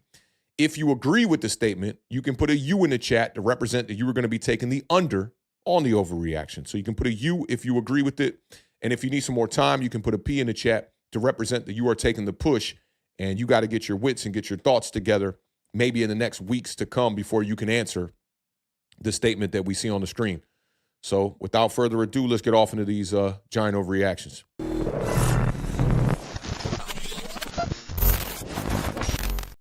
This one comes from the GOAT at the quarterback position in Tom Brady. He said, Jackson Dart has all of those QB1 traits I look for. Let me know in the chat if y'all think this is an overreaction. I want to get through some of the quotes that Tom Brady said and just give you some of the categories that I view Jackson Dart having all of those traits as well, because I do agree with this statement on the screen. When you look at Jackson Dart from a pocket manipulation standpoint, his mechanics, his arm talent, I do think he needs to get a little bit of a better base when he's throwing the ball deep down the field, but those are things that are correctable. Love the mobility, his confidence, and most important, his leadership as a 21-year-old quarterback coming into the NFL. This dude definitely checks a lot of boxes for me. This is what Tom Brady had to say. Tom Brady said, I always look at quarterbacks and go, how would I answer that question? When I hear Jackson Dart, especially after last week's loss in Denver, it was the same way. He took accountability for those mistakes. Now, that kind of has an asterisk next to it with the clip that we just showed from the press conference after the Philadelphia Eagles game. But for the most part, I do agree. Tom Brady said he's also just this competitive kid. He said, Brady said this. He said to me on the call last week or this week, Tom, I'm not into moral victories. I've got to make better plays. The team's counting on me. This organization loves him a lot. This is what Tom Brady is saying. They're all invested in him. There's a lot of good reasons to be. And Tom Brady spoke about this during the broadcast that, New York Giants fans can look forward to at least Jackson Dart at the quarterback position. So for me, I'm going to give y'all a layup on this first one. I'm taking the U on this one, and I absolutely do agree with the statement on the screen from the greatest quarterback to ever play this game, Tom Brady, who is also Eli Manning's son. Let's see what the chat is talking about here, and then we'll quickly move off of this one. Let's see. Where are we starting at? Okay, we'll start here. So Herbert taking the U. We got Don taking the U as well. I'm not too sure how to say this one. Hyacinth, I believe Hyacinth 26 says he's taking the under. Again, as I've said earlier, I think he has the goods. The context he's within right now weighs him down some. He's also a rookie, so there's a learning curve there. Totally agree with you on that. Off Broadway said he's taking the under. Talent recognizes talent. I like that. And you a talented brother. Vic Scam says he's taking the under. We got all unders on this one. Courtney's taking the under as well. Real People said he's the GOAT. He knows better. Marjorie says she's taking the under. Big Blue Jay's taking the under. Kansan is in the building. What's going on, fam? Kansas said he's taking the under. Jackson Dart has everything I look for through the last 2 weeks. I've come to the conclusion that he is the franchise quarterback. Love it. Noah Voigt said he's taking the under. Too early, but the GOAT knows what the fuck he's talking about. Get him some fucking weapons. I'm right there with you on that. Real People said he's taking the U. Tom is the GOAT. Adrian taking the under. JDJ taking the under. He said we beat this man twice in the Super Bowl, and deep down I'm sure he still hates the New York Giants, yet he still praises Jackson Dart. That says a lot. Facts right there. Derek said every Giants fan knows this is our franchise quarterback. Simeon Toko said he's taking the under. I think the sacks will decrease when there's better receiving talent. I like that. Lou Mateo said he's taking the push. First push on this category. He says, I love Dart as a player. Got thrown into a fire and plays with heart. However, he underthrew neighbors, got him hurt. Ooh, got him hurt is kind of fucked up. I don't know if you can put an underthrow on the quarterback, but okay. He says, inaccurate pass to Scat got him hurt in a freak accident. Okay, that's our first push of the day. Adrian said, feels good for the community to finally be able to agree on a quarterback. I like that. Off Broadway said, I need you smart people to understand that good players, weapons, playmakers are found in the early rounds. Bars right there. You aren't getting a playmaker in the 5th and the 6th rounds. And listen, if you do, you're lucky to do that because you can find playmakers in the later rounds. Torrey Horton comes to mind, a guy that was drafted kind of late, right? But your odds are going to extremely diminish. So I'm right there with you, Broadway. This is a great statement here. Let's see. Kareem Yee says he's taking the under, but can lean push. Let's see how he progresses for the rest of the season. Okay, I like that. H-Town said Dart is a relentless player with high IQ and ability, manipulating defenses, just misses open receivers at times or holds the ball with bad footwork, but it's all coaching and rookie mistakes fixable. Don't agree with you that it's all coaching, because when it comes to mechanics, I think that Brian Daboll has a good grip on mechanics, but I like the sentiment of the thought there. Mainly agree with most of what you're saying there. Produced by Brownie, taking the under on this one. My dog, no Mets, no Nets, no Jets, no wide receivers in the building, says he's taking the under. Eye test looks good. Let me see. Oh, he says, but if Tom really believes that, why didn't the Raiders draft Dart? It's a good question right there. It's a good question right there. Maybe he needed to see it on the NFL level first, so I can't be too mad at that. Let's see what else we got. David said and he said layup. Novice taking the under as well. Say Less taking the under as well. And Ralph Fletch says definitely taking the under. I think him being as good as he was masked a lot of our deficiencies. So, like I said, that one was absolutely a layup. Easy one for me. I'm taking the under on that one. If people need a little bit more time, I can respect that as well too, So, he's only been playing for 5 games.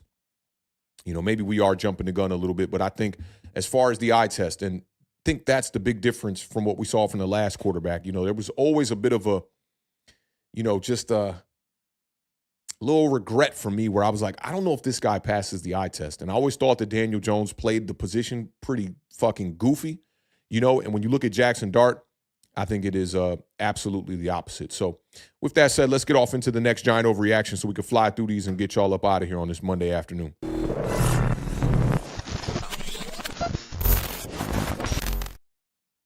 All right, this one comes from Connor Hughes. Shout out to Connor Hughes from SNY. Does a really good job reporting on the Jets and the New York Giants. And I kind of paraphrased this one to kind of shrink it down for the graphic here, but this is what Connor Hughes said. He said, the Giants need to do what they can at the trade deadline to add a playmaker to this offense. You're thwarting Jackson Dart's development, having him work with this cast. And that is a very Caucasian SAT term right there in thwarting. You would never hear me as an African-American brother use that term. I thought this one was summed up pretty easy, though. Shout out to @MikeNash15, who was in the comments, and he responded, a team that is 2-6 trading draft capital would be insane. And I 100% agree on that. If it's a future move that could work out with the timeline with the New York Giants, like a Jalen Waddle or like a Brian Thomas Jr., I'm for it. But all in all, need to do what they can at the trade deadline to add a playmaker. I'm going to go ahead and say that this one is an overreaction. And I could understand the sentiment for people that want to take the push or take the under on this one, but I don't think the Giants need to be aggressive in trying to just force a trade right now. For me, it would be only if it's the right player. And this doesn't really insinuate it being the right player. He's just talking about adding a playmaker. Let me see what the chat is talking about, and then we'll keep it pushing and try to get y'all up out of here. Let me see. This one might not be directed at this one in particular, but Off Broadway said, on everything I know, Malik Neighbors needs another dog at wide receiver 2, like how Jamar Chase has T. Higgins. Totally does. Absolutely. Say Less NYC said, he's taking it under. Dart will bring us back to the Super Bowl. I think that was for the last one. Ralph said definitely under. I think him. Okay, yeah, so we got these. These are all for this next one here. Let's go here. So Les 2K6 says under for sure. User GL3ZZ6YN1P. I need to make that my password right now. Says, yeah, got to take the under on this one. JDJ said he's taking the under again. I can't wait to see all the improvements he can make during a full off season. Interesting, because this one is implying at the trade deadline, so keep that in mind. Simeon Toko said Pete made Geno a package deal. Eternal2583 said, I wouldn't trust anything Brady says against his arch nemesis. Okay, so that's on the last one too. Novice says he's taking the under. A second-round pick for a Waddle or Olave is a no-brainer. No faith this general manager gets real value with that pick. Okay. Big Blue Jays 4604 said it's an overreaction. Real people said I'm taking the push. I like that. The trade deadline's coming up, though, bro. It's just right around the corner. So you won't be able to take that push too long. User GL3ZZ6YM1P says, taking the under. If you're able to get him something that fits the now and the future, then you do it. That's exactly where I'm at on it too, but I would just say it's an overreaction to force the move. Produced by Brownie says it's an overreaction. We don't have the assets or the money to add anyone, laughing my ass off. Not letting this general manager touch another fucking thing. Dom Doc said the season's a wash. It's an overreaction. Les 2K6 said it's an overreaction. Simeon Toko said it's an overreaction. Chill. We need to relax and not waste draft capital in a year. We will not make the playoffs. Vin Scam said he's taking the push. I'm okay if it's for late round pick swaps, but nothing significant. Adrian said it's an overreaction. Hyacinth26 said he's taking the push. I think two things can be true at the same time. I would love for that to be the case. But at this point in time, this season, we probably should ride out with what we have. I like that. I'm right there with you. Kansan said it's an overreaction. I wanted to trade for Waddle, but now at 2-6 and no third, we can't afford to trade capital. Plus, who is even going to be the general manager? Lou Mateo says, your biggest free agent addition is Ray McLeod. Fuck out of here. They got Dart playing with Hump, Slay, Wandale, and expect to win? You're kidding me. Your biggest free agent addition is Ray McLeod. Wide receiver wise, that's a good point right there. I can respect it. Okay, we got this one already. Don said, overreaction. I'd rather build for the future and keep our picks, but a veteran wide receiver would help. Courtney Douglas said, overreaction. We already lack a third-round pick this year. Problem says overreaction. I think the idea that it's thwarting his development is absolute bullshit to me. The season is basically over right now, and it would make no sense to give up good assets for a developmental season. I want to stick here for a quick second. This is a great statement right here by Problem, because look, this whole thwarting, which is a word I would never use, so I got to change that word. Let's just say slowing down his development, right?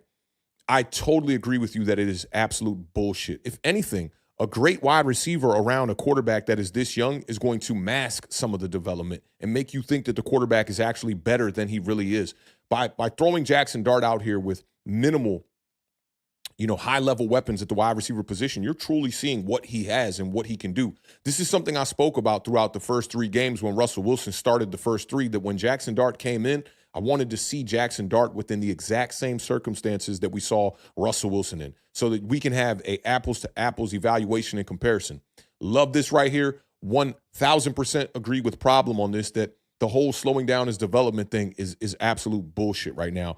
By, we're not bringing in a free agent or trading for a wide receiver and that's slowing down his development.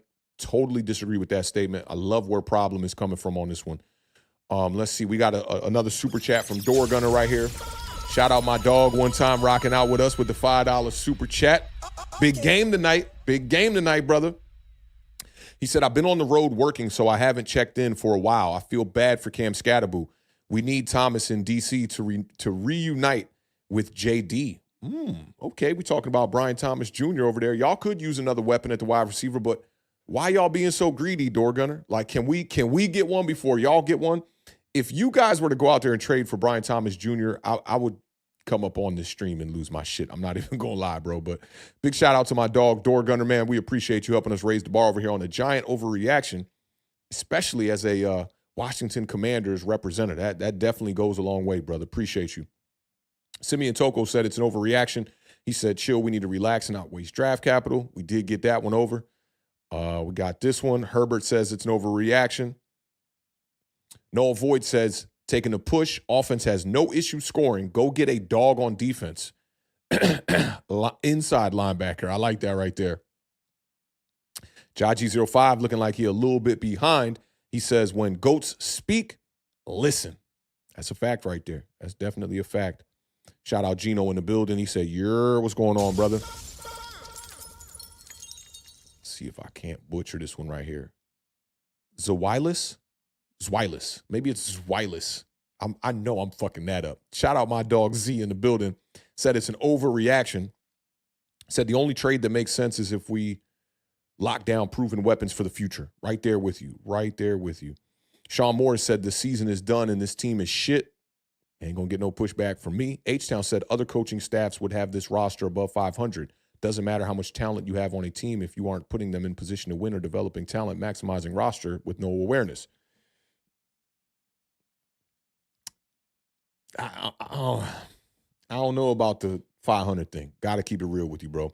One, it's a hypothetical situation, so I don't know, to be honest, right? But let's just talk about the end of this here.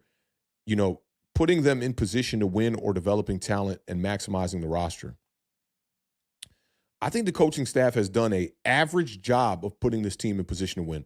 Man, you go back and you look at the Denver game, and granted, they scored 33 points in the fourth quarter. That's not good from the defensive coordinator, from the defensive personnel, from anybody that was on the field.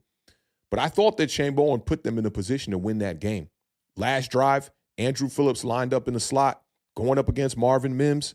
You got Cortland Sutton on the outside. They run the most basic dagger concept with the inside slot wide receiver and Marvin Mims running a clear out route down the field, a fly from the slot with Cortland Sutton running a dig, a front side dig at about 12 to 15 yards.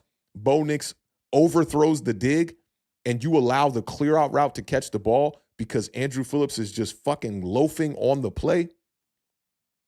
In my opinion, this is this is on a lot of different departments. Coaching staff definitely got to take their fair share of the blame. But the personnel ain't lived up to the hype. Paulson Adebo has not lived up to the hype. Javon Holland has not lived up to the hype. Abdul Carter still don't got a sack on the season. The pressures look good. Brian Burns is the only guy that's going out there really putting pen to paper for the New York Giants. Outside of that, this personnel's not living up to the bill. And I can't place all of that blame on the coordinator. You know, I broke down the video with Shane Bowen at the end of the Dallas game. What was the complaint at the end of the Denver game?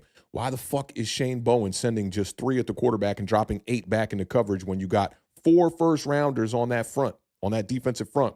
You can go back and look at the Dallas Cowboys game. He tried to rely on that by sending 4 at the quarterback at the end of the game. Them jokers got no pressure, and the Dallas Cowboys, with 28 seconds left on the clock, found a way to get in field goal range with Brandon Aubrey, who ended up kicking like a 60-yarder, I believe it was. Might have been more than that. Might have been like a 64-yarder to go and tie that game to force it to overtime, and then the New York Giants fall apart in overtime after the Russell Wilson interception.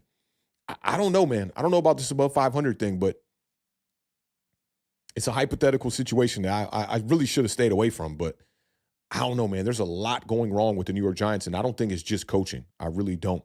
Kareem Yee said he's taking the over on this one. He said only if a great opportunity to add a key piece for the future, but not at the expense of draft capital. I'm right there with you.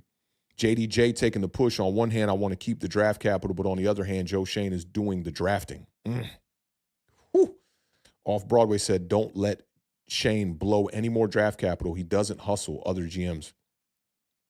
Gino says it's an overreaction. I don't know if Dart is the franchise quarterback. Okay, Gino's a little back. If you catch up, Gino, maybe I'm a little bit back. But if you catch up, Gino, double time your stream one time. And we got a couple more super chats that just came in here. Shout out my dog Dante in the building. East Coast Gridiron. He said, hit that. Okay. That's my dog, man. Dante, I wanted to get you on the stream last week, man, but fuck, man, I was just demoralized by that Denver Broncos victory, bro. Like, it's been tough sledding. Now, I got to hit you up, man. I didn't see you at the Maryland game. I don't know if you didn't make it out, but I didn't get a chance to see you when I was out there shooting. I forget what game that was. Yeah, I forget what game that was, like maybe 3 or 4 weeks ago. But definitely got to link up, get you on a stream. Hopefully it happens after a New York Giants win. But yeah, give you another one. My dog, man. Appreciate you helping us raise the bar. And Roman VDB coming in hot with the $2 super chat said, what's up, Authentic? It's been a while. Hope all is good. I hope all is well on your end too, bro. Everything's great on my side, man. Outside of the New York Giants, things are moving, man. I've been working on a couple of film projects. I just got a new studio project that it's one I'm kind of dreading. It has a rush delivery, and you know how these rappers go, man. My bro hit me up and he was like, yo, man, we're trying to drop the album before November. I was like, bro, November's in 5 days, bro. And they got 4 songs they want me to mix, but, you know, I can't complain. I'm getting to work, and I'm happy to have the work. So everything's going well on my side. Appreciate you asking, Roman, and appreciate you pulling up and having your presence in the building today. This one comes from, let's see, Nimba One Stunner. Nimba One. It's not number one. Nimba One Stunner. I like that. That's a play on Birdman JR one time. Shout out to Nimba One Stunner one time with the $4.99 super chat. Said, based off of what we've seen thus far with the weapons available, Dart is a franchise quarterback, but you got to admit you were wrong about DJ. He been balling, bro.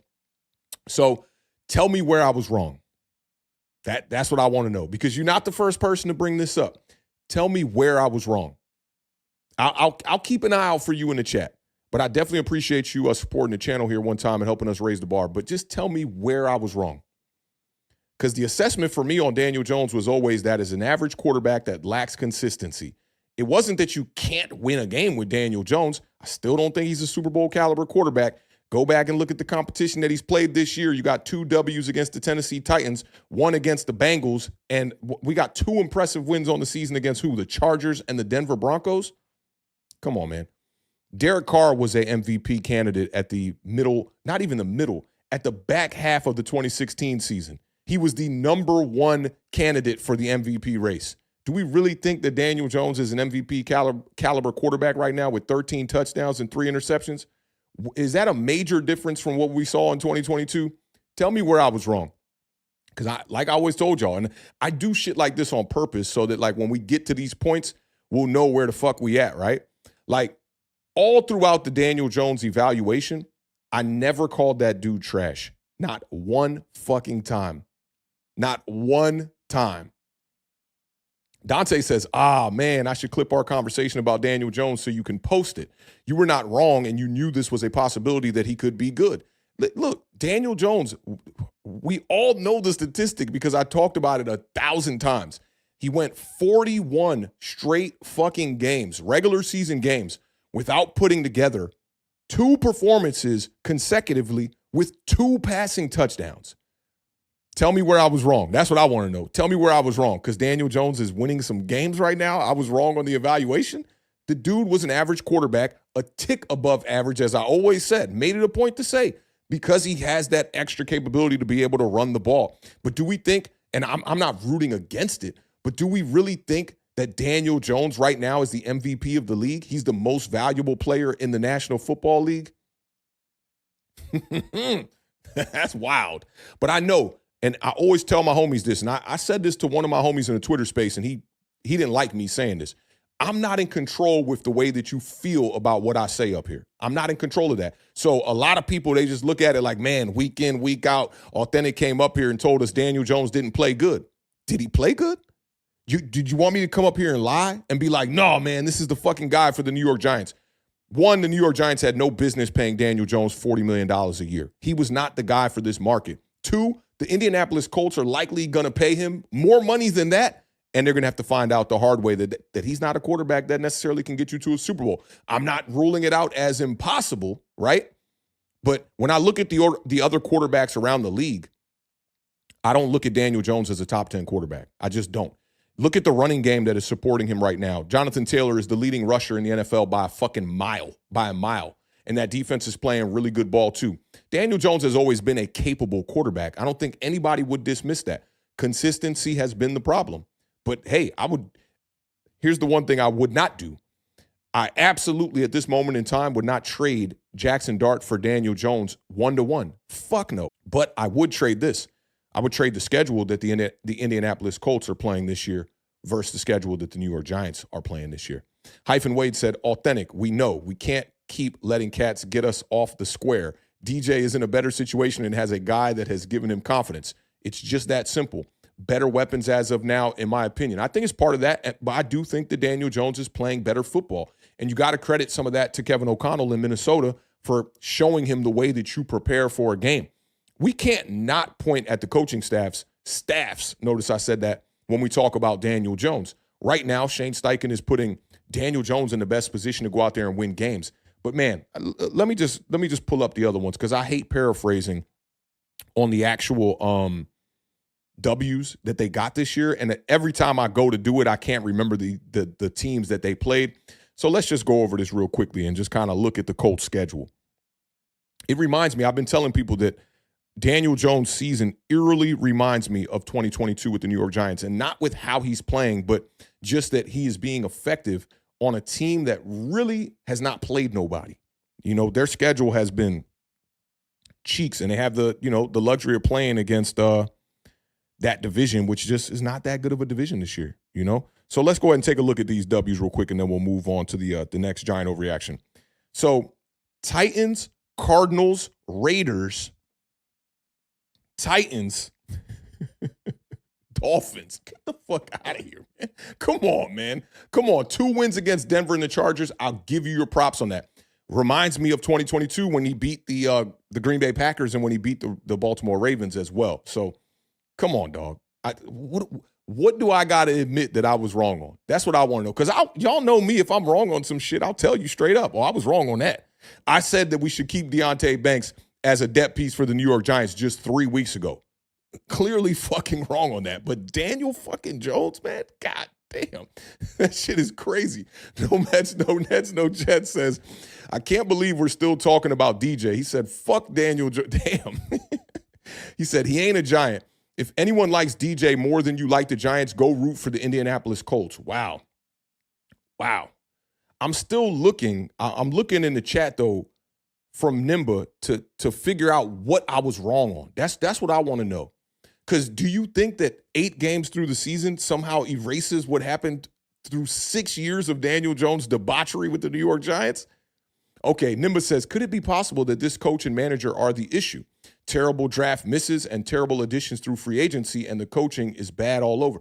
I don't think the coaching is bad all over. I do think that the coaching is bad on the defensive side of the ball right now, and I think the coaching is bad from a leadership perspective from Brian Daboll as the head coach. Mike Kafka's likely coaching his way into a new fucking job. Like Mike Kafka in this offense with nothing on this offense are finding ways to score points week in and week out. So don't agree with the coaching staff being bad all over. There are a couple little gems in the coaching staff. Could it be possible that this is a coach and manager, that they are the issue? Yeah, for the New York Giants. But I don't think that has anything to do with Daniel Jones. I really don't. I truly don't. Maybe I missed another comment from you. Let me scroll back and see if I missed anything from you. Okay, he said DJ positively affects Taylor's play too because defenses have to respect DJ's run game. With all due respect, we are minimizing what DJ is doing right now.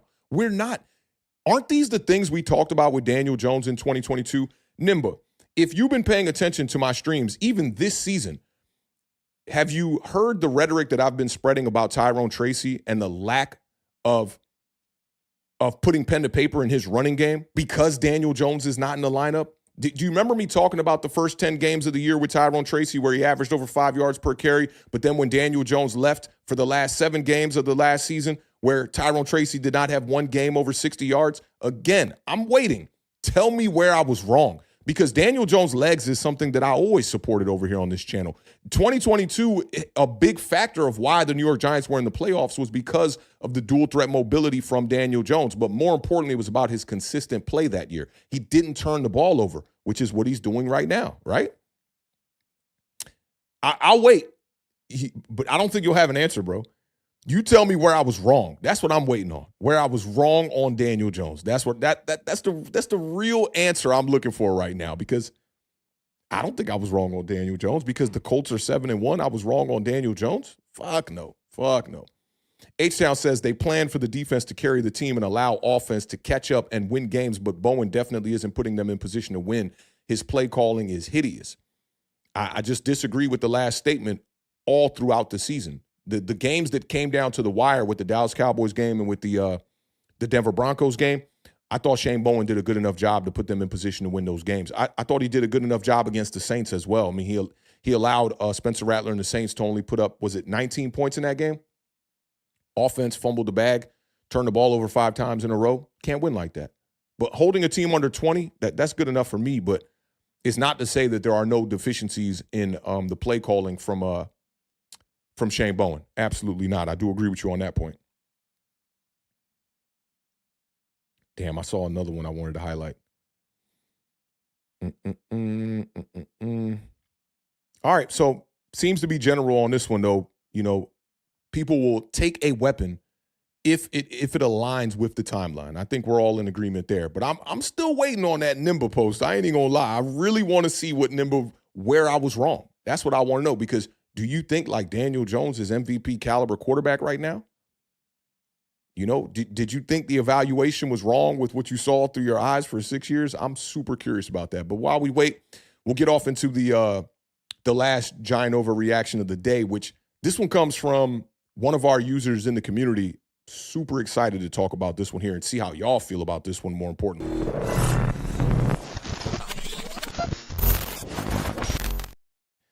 All right, this one comes from our own William Blake.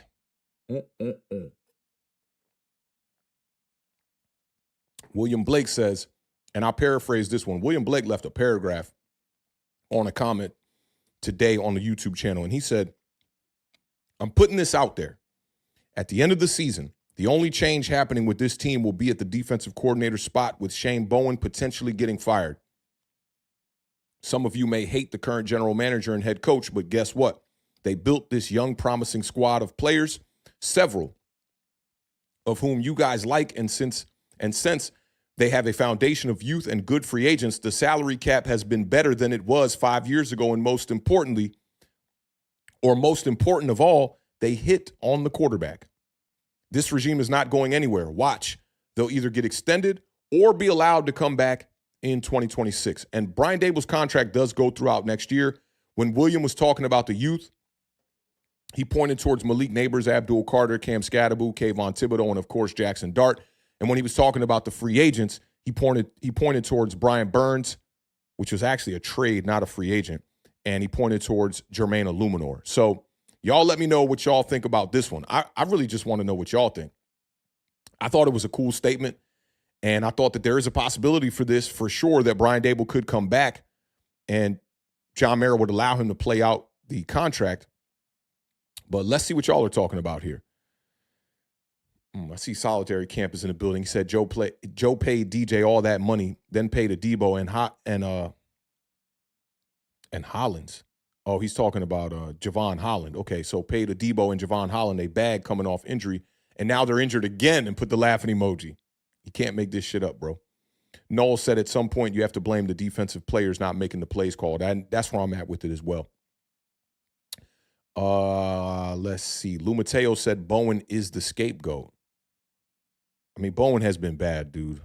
He's been really bad. But he could be a scapegoat in regards of keeping the other guys' jobs. I agree with that as well. Simeon Toko said overreaction. Mara is not going into another season with Dable as the head coach. Shane might still be here, unfortunately. And he's speaking on Joe Shane in that regard. B-Rog said, he's taking the push. I literally have no idea what is going to happen. He said, I ain't in the building, and I have been wrong more than I've been right. I feel you on that. Brownie says, yeah, but none of them are successful with bad backside pressure, man. Look at Mahomes in the Super Bowl. Looked like shit even though he can feel the pressure. No QB succeeds long-term with a bad left tackle. Yeah, I agree with you on that too. Les says it's an overreaction even though they hit on Dart and Neighbors, who got better under this regime throughout their tenure. Brian Burns is probably the only player, because Brian Burns is having like a career year. He's never played this well.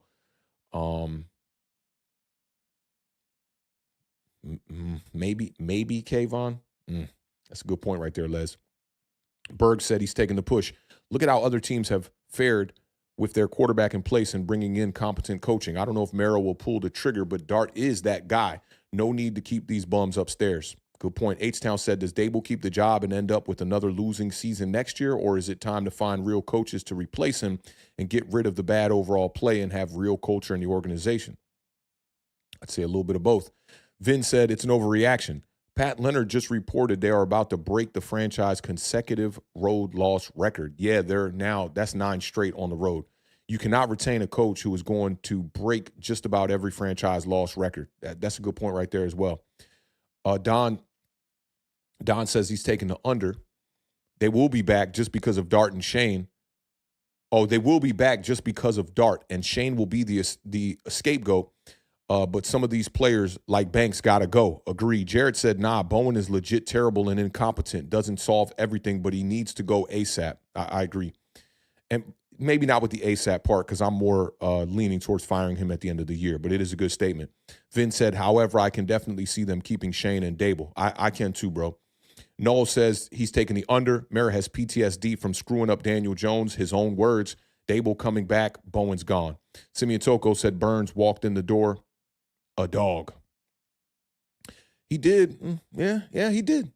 He walked in the door as I don't want to disrespect him on the dog, but he walked in the door as like I wouldn't put him in the Rottweiler category. I would say he was in like the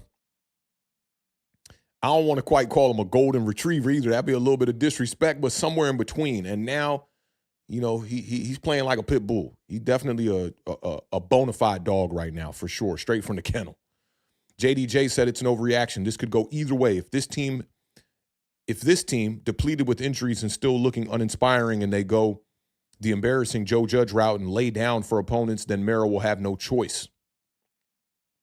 Good point. We got a super chat from H-Town one time. Big shout out to H-Town for supporting the channel with the $19.99 super chat. He said, I'm taking the push. I'm not too sure of that. Like, I hear him, but they can't keep doing this. And also, there have been plenty of examples that you get this kind of youth in, but then you don't know what to do with it and squander it. I really think this is a very level-headed take right here from H-Town. Totally agree with it. Don't really got much to add to it. Big shout out to H-Town for helping us raise the bar over here with that $19.99 super chat. That definitely goes a long way, brother. Heck, your boy said he's taking the under. Agrees with the statement on the screen. Simeon Toko said we need a head coach running the team, not a quarterback coach running the team. Bars right there, yo. Big bars right there. Heck, your boy said Jackson Dart looks like the man. Just want to see the weapons to go along with him. Agree. Robert says we don't develop players. That has been a reoccurring theme for sure. Let me see. East Coast Gridiron, my man Dante coming in with the $4.99 super chat. He says, hit your X mentions with what you said about DJ from my show for the receipts. Let's look at it right now, right? Fuck it. Let's look at it right now. I've been scrolling. I didn't see Nima's response, but I definitely been scrolling. I don't see it, bro. Let me see. Yeah, I don't see it, Dante. East Coast. Let's see.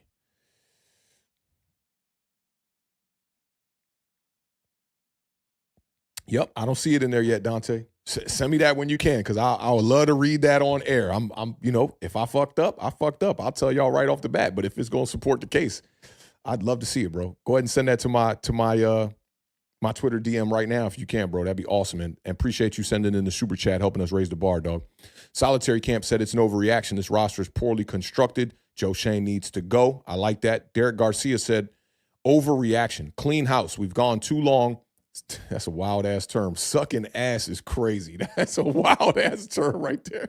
He said we have not felt Giants like we have since Eli and the Coughlin era. The organization is comfortable with losing. It's time to get uncomfortable. I do agree with you on that. Shout out my dog, Wade, in the building. He says, continuing to bet on these hits does nothing but prove inconsistency wins.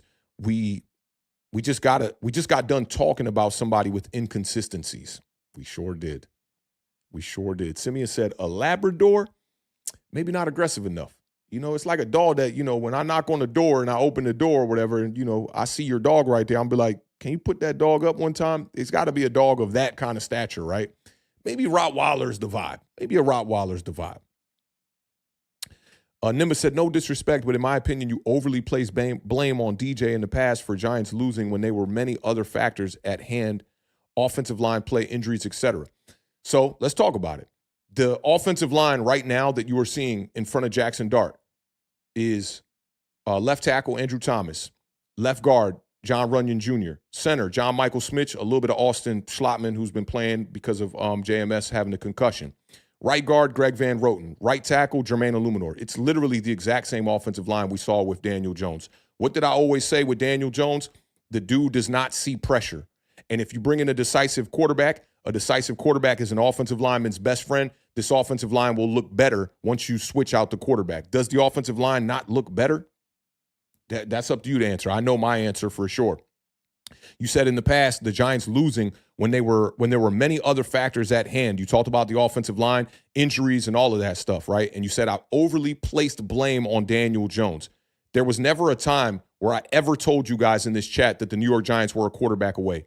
So maybe that's just how you feel. Like I said, I'm not in control with how your emotions and how you feel about something I say up here.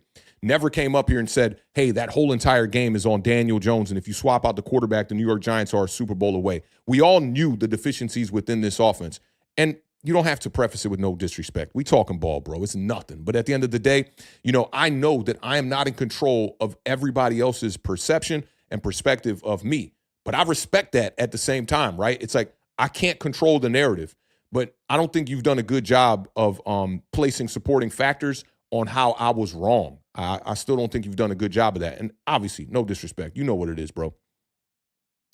Robert says the team has zero depth. Starters get hurt, we get exposed. That's been the case for a long, long time. Dante said, laughing my ass off. I want Dante to send me that clip or that receipt, bro. Here it go right here. My dog. That's my dog. All right. I'm a little scared to play it. I ain't gonna lie. All right. So 53 seconds. There's not really too many deficiencies. Like, you're like, arm talent is decent. Arm strength, definitely good enough for the NFL. Mobility, definitely good enough for the NFL, right? Build, oh my God, he's got the literal prototype build of a quarterback. It's exactly what you want. And now that he's bulked up since his rookie season and whatnot, he really looks the part. But the thing is that he's teetering that threshold of being good or being bad. I really think Daniel Jones is the definition of mediocre currently, right now. I could have said the same thing about Sam Darnold before 2024 as well. And then we got 2024 and look at what it looked like. So I'm not saying that Daniel Jones can't go out there and succeed. He absolutely can go out there and succeed. But I just think that the NFL has a little bit too much tape on him. And for your purposes, when you go back, look at both of his games against the Seattle Seahawks. That'll tell you everything you need to know. Dante, I really do appreciate you. And you said that was from, what date did you say that was from? June 13th, 2025. So that was just before this season. And listen, again, man, I'm not in control with how people feel about a certain take, but I am very choosy with the way I use my words. One, I don't ever try to bash players. If they're not playing well, I'll assess it. And two, I try my best. I'm not always perfect, but I try my best to not call nobody in the NFL trash sitting from my fucking seat and knowing that I could never walk a day in those guys' shoes. So, it's just different perspectives, man. People view things differently. You're not the only person that came up to me and said, oh, man, like you were either wrong on this or you made me feel a certain way on this. So I get it, bro. But at the end of the day, I think that the evaluation on Daniel Jones was pretty accurate, man. And if I had to sum it up in just a couple of words, it would be he's not consistent enough. And you're seeing the consistency over there with the Colts. And Dante said, my dumb ass forgot to tag you. My dog. Yeah, because Dante, I remember you were high on Daniel Jones and you thought that, a change of environment could totally, salvage his career. And you were definitely right on that. And Nimba said, appreciate your love for the team, authentic, you the man. Yo, you the man, bro. You already know. It's all just differences in opinions. And, I'm here every day talking about the same topic. So I do remember like how I broke down Daniel Jones and the evaluation when all said and done. And I can't sit up here and tell you that I had the confidence that he would go out there and have 13 touchdowns and 3 interceptions and be 7-1 right now either at the same time. But I also think that my assessment and evaluation of Jones was more than fair. Every time that dude balled out, when we would get here on Monday, we would literally dedicate the stream to giving Daniel Jones his flowers.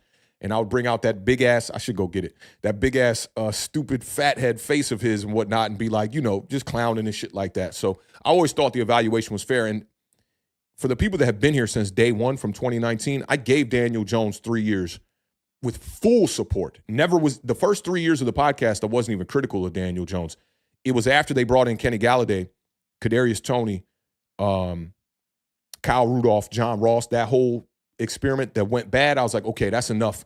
They've spent enough money trying to invest in this kid. It didn't work out, and it's not going to work out. So, that hopefully that's the last nail in the Daniel Jones coffin. But we'll see what happens when he goes, out in the playoffs. I actually asked my Twitter followers, like, do y'all think the Colts are a contender? Because I don't think they're a contender right now. Not a real contender. I think they'll make it to the playoffs, but that schedule is fugazi. Maybe if they can catch the momentum and be riding high, they can go out there and surprise some teams. It's definitely possible.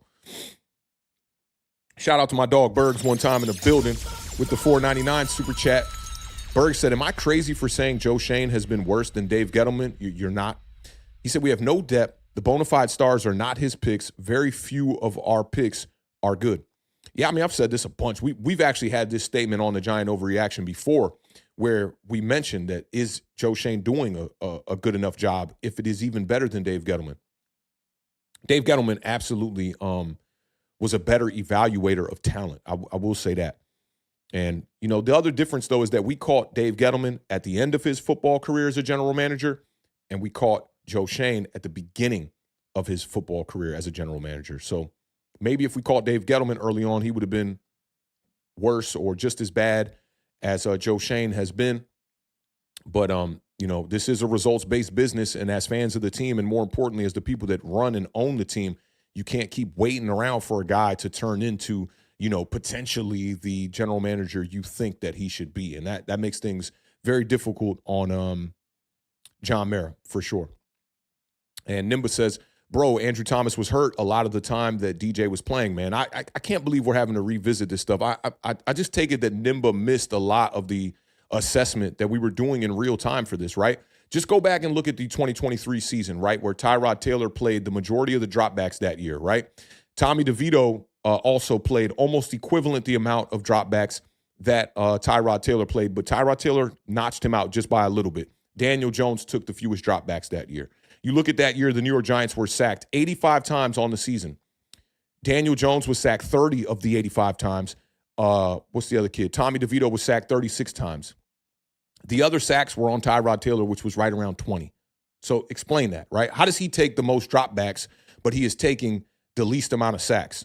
It's because he's a decisive quarterback, especially at that particular time. We saw Daniel Jones with Andrew Thomas for a whole season, and it yielded us 15 passing touchdowns, bro.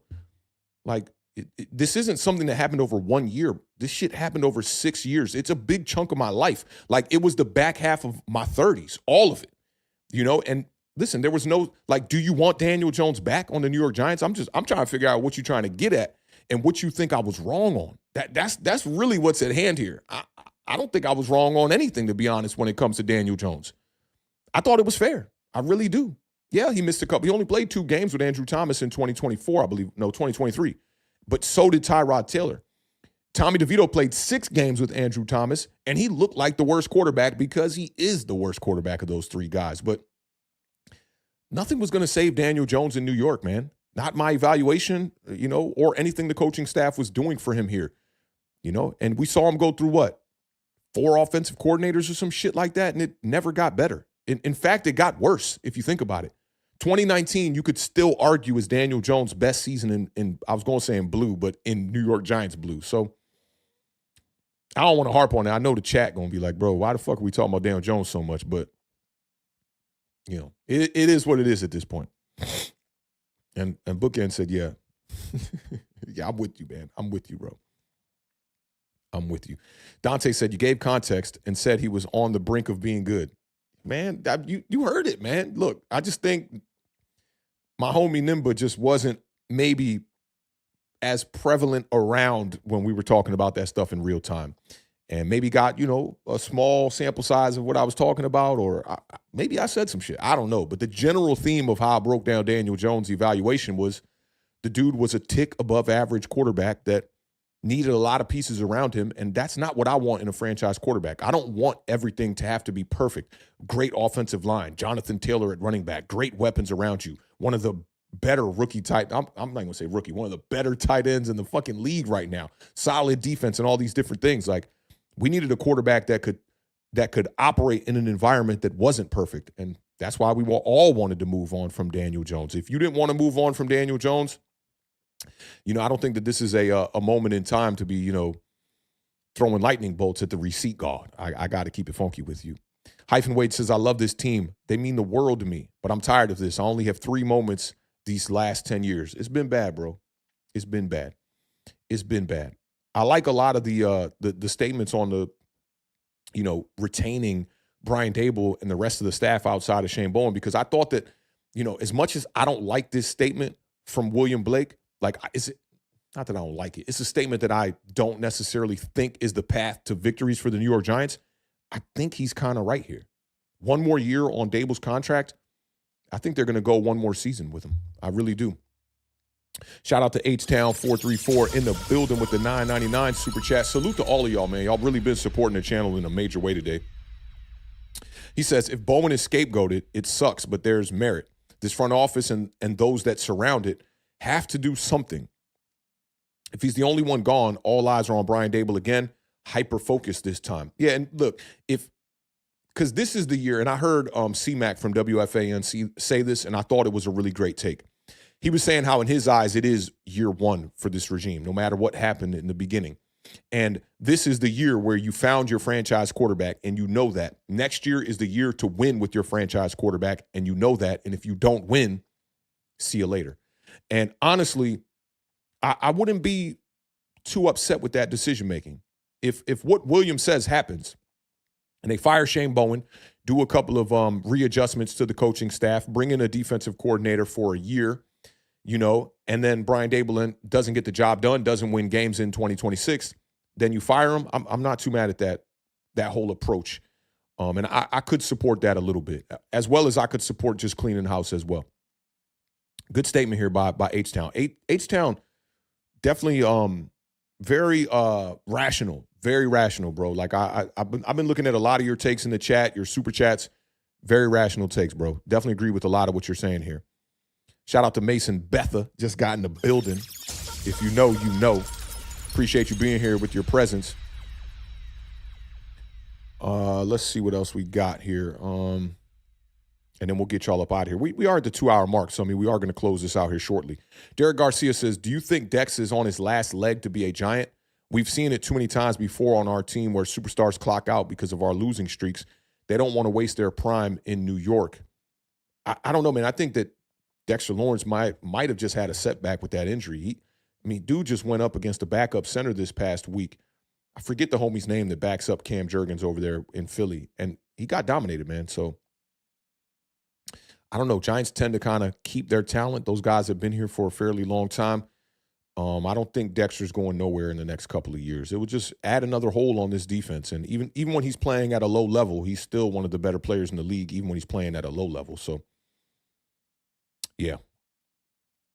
Let's see. I'm scrolling the chat trying to avoid the Daniel Jones talk because I know y'all don't want to talk about Daniel Jones. But we did get a super chat from the homie B-Rog one time. Let me see. Did I get that one? Yeah, I got that one from Berg. Shout out to my dog one time. B-Rog, man, been front-running, supporting this channel, man. Appreciate the $10 super chat. He said, let's see. I got to scroll down here a little bit. He said, we need a coach and general manager who want to make lateral moves. Ones who have the humility, experience, and patience to build a contender, Super Bowl winning team, and hopefully a dynasty.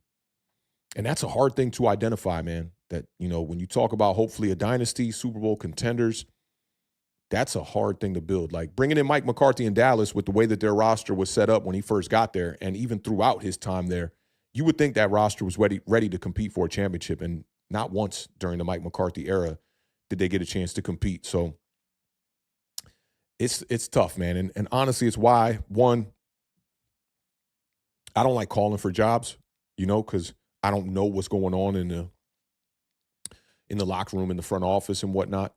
But also, it's just a hard thing to evaluate and try to come to a position where you can name these guys are absolutely good coaches. I like to put out takes that I'm confident in, and in real time, and then even if it changes and pans out differently, feeling good about those takes, in hindsight. And coaches are just so difficult. It's just very difficult to assess how much a coach brings to the table. From my limited experience in playing ball, from a kid up to high school, the coaches meant a little bit for sure. Like even at my high school, we had a losing pedigree for 40 years before I got there.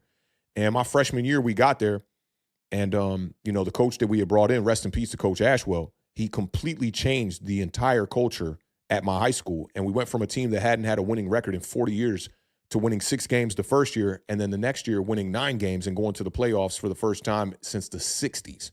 So coaching does matter. That's a damn fact. And people say it's an obvious thing, but it's a fact. But I will always say that the players on the field matter more than anything. Like if you got talent, think about how many New York Giants fans were trying to tell us that, what's my dog, Nick Sirianni, with the Philadelphia Eagles. Think about how many people called him a terrible head coach just a couple of years ago, but all he does is win. Like, that's all he does. He is the highest winning percentage coach in Philadelphia Eagles history. So how much of that is truly on him?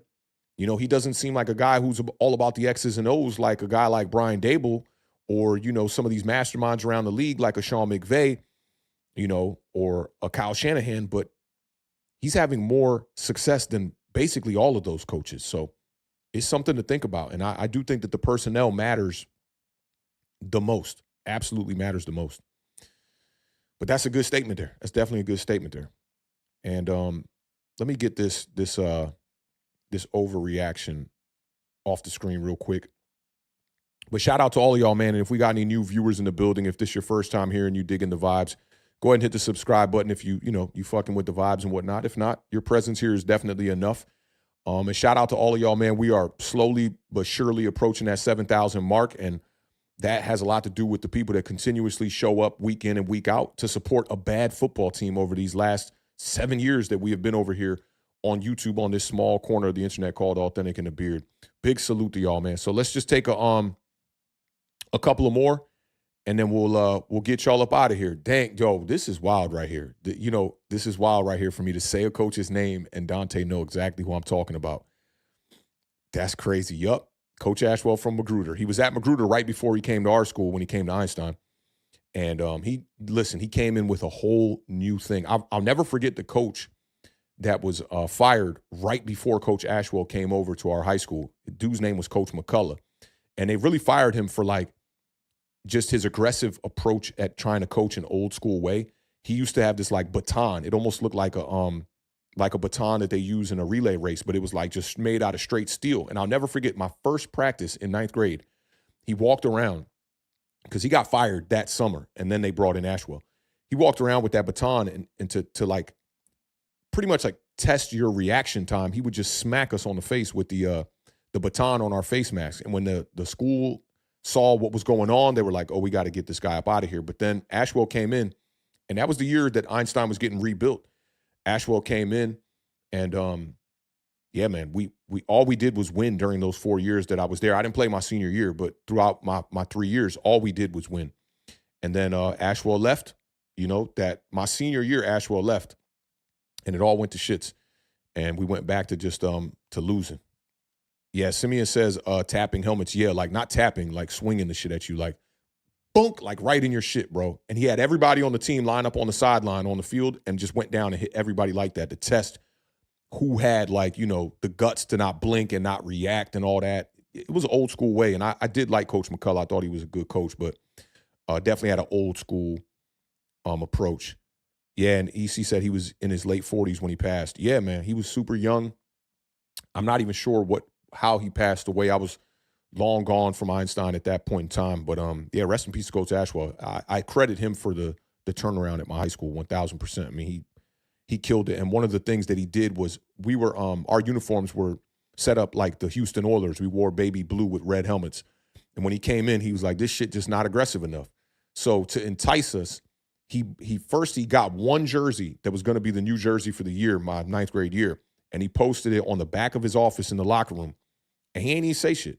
He just posted that one jersey. It was number 8. I'll never forget it because when I moved up to varsity my sophomore year, I wore that number. And then when the Beard got to varsity, he wore that number. It was the first black jersey that was designed for us. And I wore number 4 throughout most of my tenure. And then when we got up to varsity for that one game, they elevated us for 2 games, actually, my sophomore year.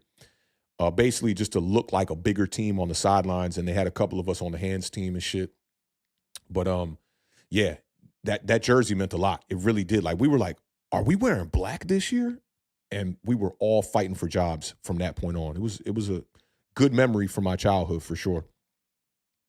Let's see. David said Giants should bring in Ray Agnew as the general manager, Cliff Kingsbury as the head coach, and Brian Flores as the DC. Brian Flores is not going to make a lateral movement, leaving Minnesota to come to New York where he actually had a lawsuit. So I would say rule that out.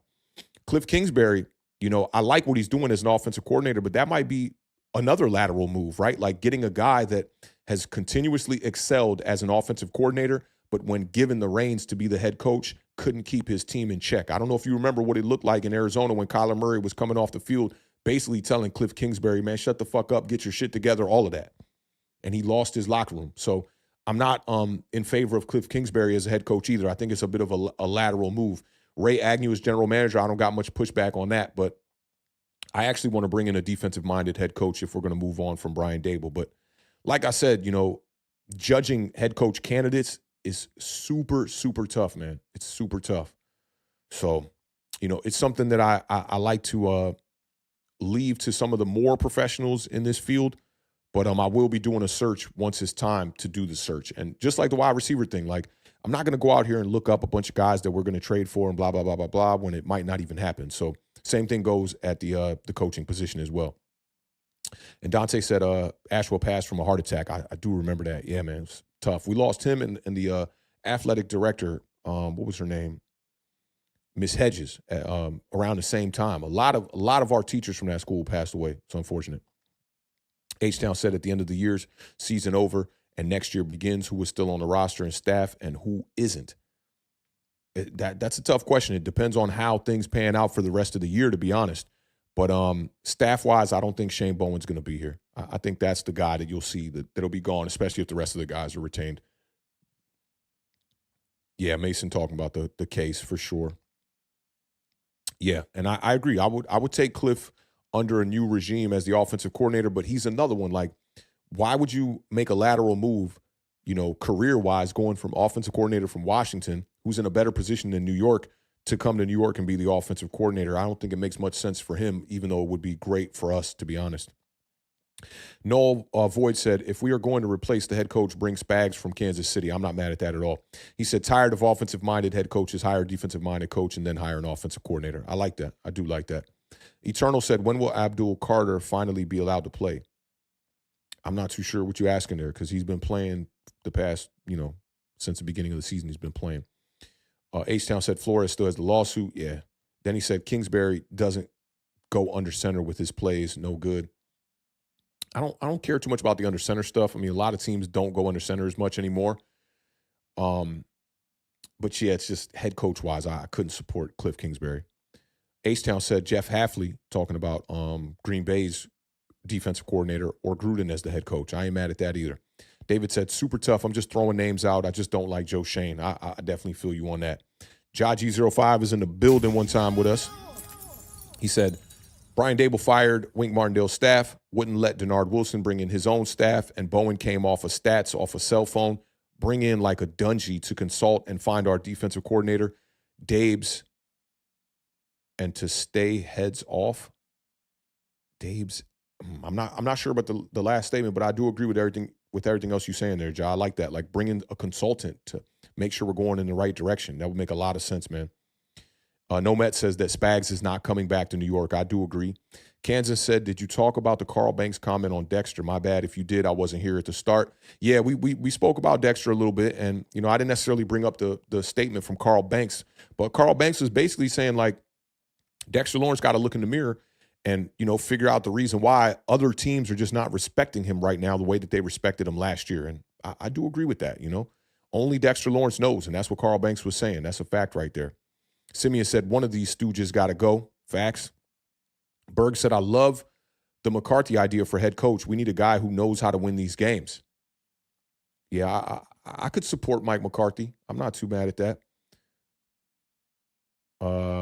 Hyphen Wade said, damn you, B-Rog. What's he talking about with that one? I'm not too sure what he's saying about that one. Now I got to scroll back and see what B-Rog talking. He said needs to stay hands off. Oh, yeah, I see. Y'all got the same. B-Rog literally comes in with a comment like a second before Hyphen Wade. They got the same exact comment.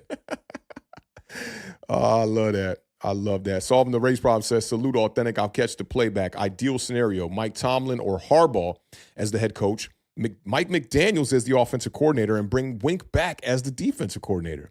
This is the first one where I'm like, yo, you on to something. I like that. Yeah, B-Rog had no idea as well. Now he's getting it. Yeah, that's facts. That's crazy. Y'all said the exact same thing. I like that, though, solving the race problem. I like this. This is good. Mike Tomlin would have to get fired first. And, man, they're off to a pretty damn good start, right? You know, a lot of people always writing them off, man. Always writing them off, man. And they just continue to win games. Jaji05 said Leslie Frazier. There's a name. Man, I love my chat. I love my chat, bro. Leslie Frazier, Mike Tomlin. I like that. Mike McDaniels as the offensive coordinator. Harbaugh. I like all those names. Y'all are definitely on to something. Definitely on to something. All right, that's where we're going to leave it, y'all. 2.5 hours of the Giant overreaction today. Shout out to the gang. Shout out to all of y'all for rocking out today, being in the building. I always tell y'all we cannot do this without y'all. We could, but we really couldn't. It just would not have the same vibes. It wouldn't have the same swag, and it wouldn't have the same data. Y'all are just continuously bringing a bunch of gems to the table when it comes to these conversations that we've been having on the Giant overreaction, and I hope y'all are getting the same from me. We'll be back again this week. It is a busy week for me, but we'll definitely be back this week. Thursday, we'll be doing our preview show going into week 9. Can't believe we're already here. And then December, we got about 3 to 4 more games before the New York Giants are going to be on Hard Knocks.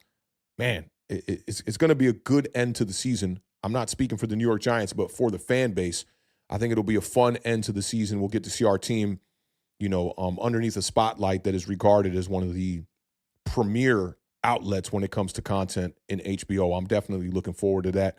I see all the biceps in the chat, man. Big shout out to all of y'all. Everyone who supported the channel today with your hard-earned money. That means a ton to us. And we'll see what happens with the New York Giants moving forward, man. It's going to be a tough back half of the season. Shout out to Dante, man, for showing up with the receipts for the receipt god. I gotta love that one time. And, man, every one of y'all, it's great to be able to come up here on a Monday, chop it up with people that I'm seeing, in the chat that I've known now for years, and really just like building these relationships with y'all, from fellow content creators, from people that just love this New York Giants team. And yeah, I wouldn't trade this shit for the world, man. I was talking to a homie the other day, and I was talking about, we were actually talking about Ray J, right? Which really has nothing to do with the conversation, but he was talking about how Ray J needs to like get off into production. And I was like, man, forget the production. Ray J probably needs to get off into acting, but just doing 2 things in your career is so difficult to do. And football has taken away, some of the other aspects in my life. Like, I'm not as committed as to producing beats and creating music for myself as I once was when I first started this podcast. Like, in 2019, when we started this podcast, I was fresh off dropping a new album and just cooking up beats like daily, like literally daily.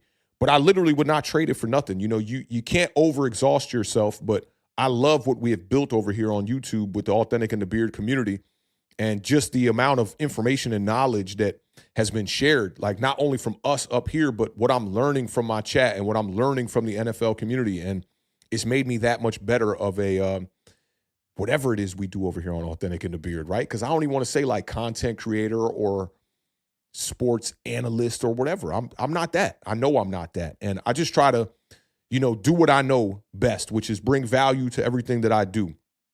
And I hope that that's what y'all get when y'all pop up and y'all rock out with us on these, streams that me and the Beard have been doing. And it has been a very trying year with the Beard, having, his son, my godson, and, right at the top of the year. And, with all that said, more work, and we're always trying to raise the bar here. And I see you, Sebastian. He said Authentic got some classics. Y'all tune into the albums for real.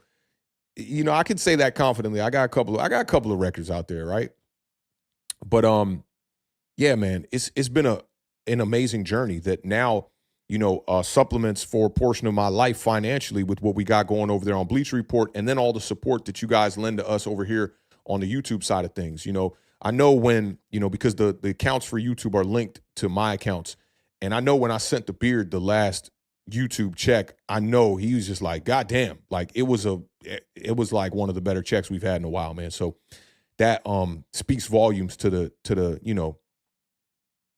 support that y'all bring to this channel. So we're going to always try to raise the bar over here. We're going to always try to bring value. I had one of the homies that hadn't chimed in a while, like, oh man, I missed like a lot of the recaps and whatnot. And I was like, yeah, man, we got a lot more on our plate this year. While we're trying to raise the bar, we kind of had to, nip some of the other content in the bud. So we don't do the recap show every week like we used to do, because it's tough, not only for me as somebody that's running a business independently, but for the Beard that's also running a business independently and now raising his son. It just makes things extremely difficult trying to go live 4 days a week. So we kind of had to cut off the parlay show and we kind of had to cut off the recap show and just kind of fuse it on Thursdays. But yeah, man, all that to say that doing this with y'all alongside us is amazing. I'll never forget when we first started this podcast and we were doing the streams pre-recorded, and it was hell. I'm not even gonna lie. Like shooting 3 camera angles. It was actually 4 camera angles because we had 3 of us on the pod at the time with Scotty Booms. And, it was like at nights, I would literally take the footage. We would shoot the podcast at 8 p.m. I would dump the footage at 10 p.m. It would be like 100 gigs worth of content that I would have to dump, audio, mics, cameras, all that shit. I would stay up all night editing those podcasts so that by the time we would get to the next day, it'd be ready for you guys. And then we kind of found a way to start doing the live streams and keep the production value high.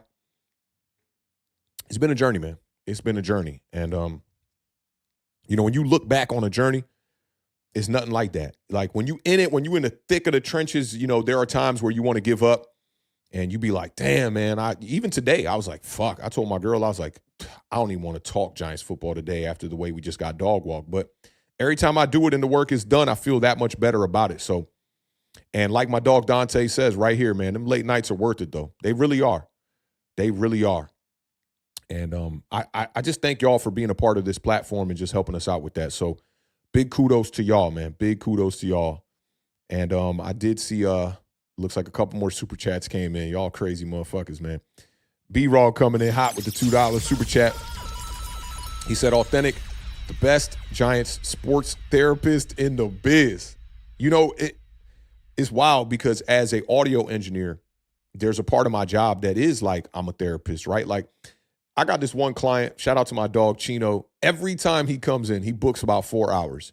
And he books 4 hours knowing he's going to work on one record, but also knowing that for the first hour and a half, he's just going to pick my brain and we're just going to chop it up. He literally sits on this couch right over here and he just talks about his artistry and his career with me. So I got plenty of clients that have been like that over the years on the music side of things. So I think that, it just makes it easier to be able to come up here and talk ball with y'all. And more importantly, give myself the therapy that I guess, kind of influences y'all as well and helps y'all get through the week. And I hope that this podcast and this stream served as that today. But big shout out to B-Rog, man. B-Rog been front running, supporting this channel, and a big reason why, I was able to dump that deposit on Tim the other day had a lot to do with B-Rog, man. So big salute to B-Rog and the rest of y'all that support this channel with however you support it, with views, with comments, with likes, with super chats, all of that stuff. It all adds up, man. So big salute to my dog B-Rog and big salute to my dog H-Town, man, with the $4.99 super chat. Every time I hit that okay now, I'm going to think about Dante with the okay, because no one's ever really said that. But H-Town said, just cuz, I appreciate you representing the DMV like you do, man. Salute, bro. I'm like, I love my New York Giants, but I'm DMV through and through, man. I love this area, and I honestly don't think I'm ever going to leave. I contemplated leaving this area a couple of years ago, but yeah, man, there's no place like home. Even if home is where the hatred is, as Gil Scott-Heron said one time, and he was from D.C., is no place like home. So again, man, big shout out to all of y'all. Appreciate y'all rocking out with us today. The shit means the world to me, man, most definitely. And yeah, y'all know how we end every stream over here on Authentic in the Beard. Keep raising that bar. Keep living those dreams because the universe flows in Technicolor and surround sound.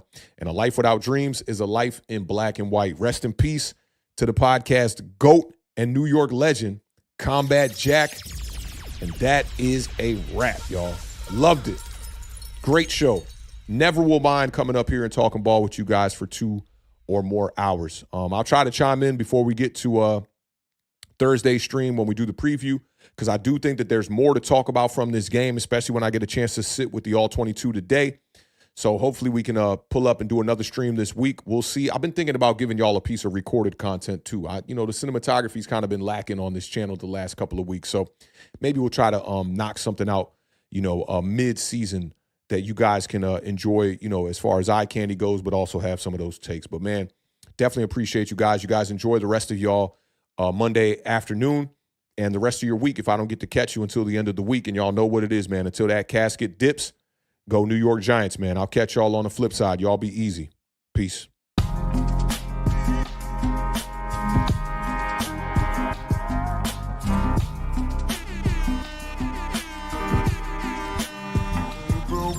Tell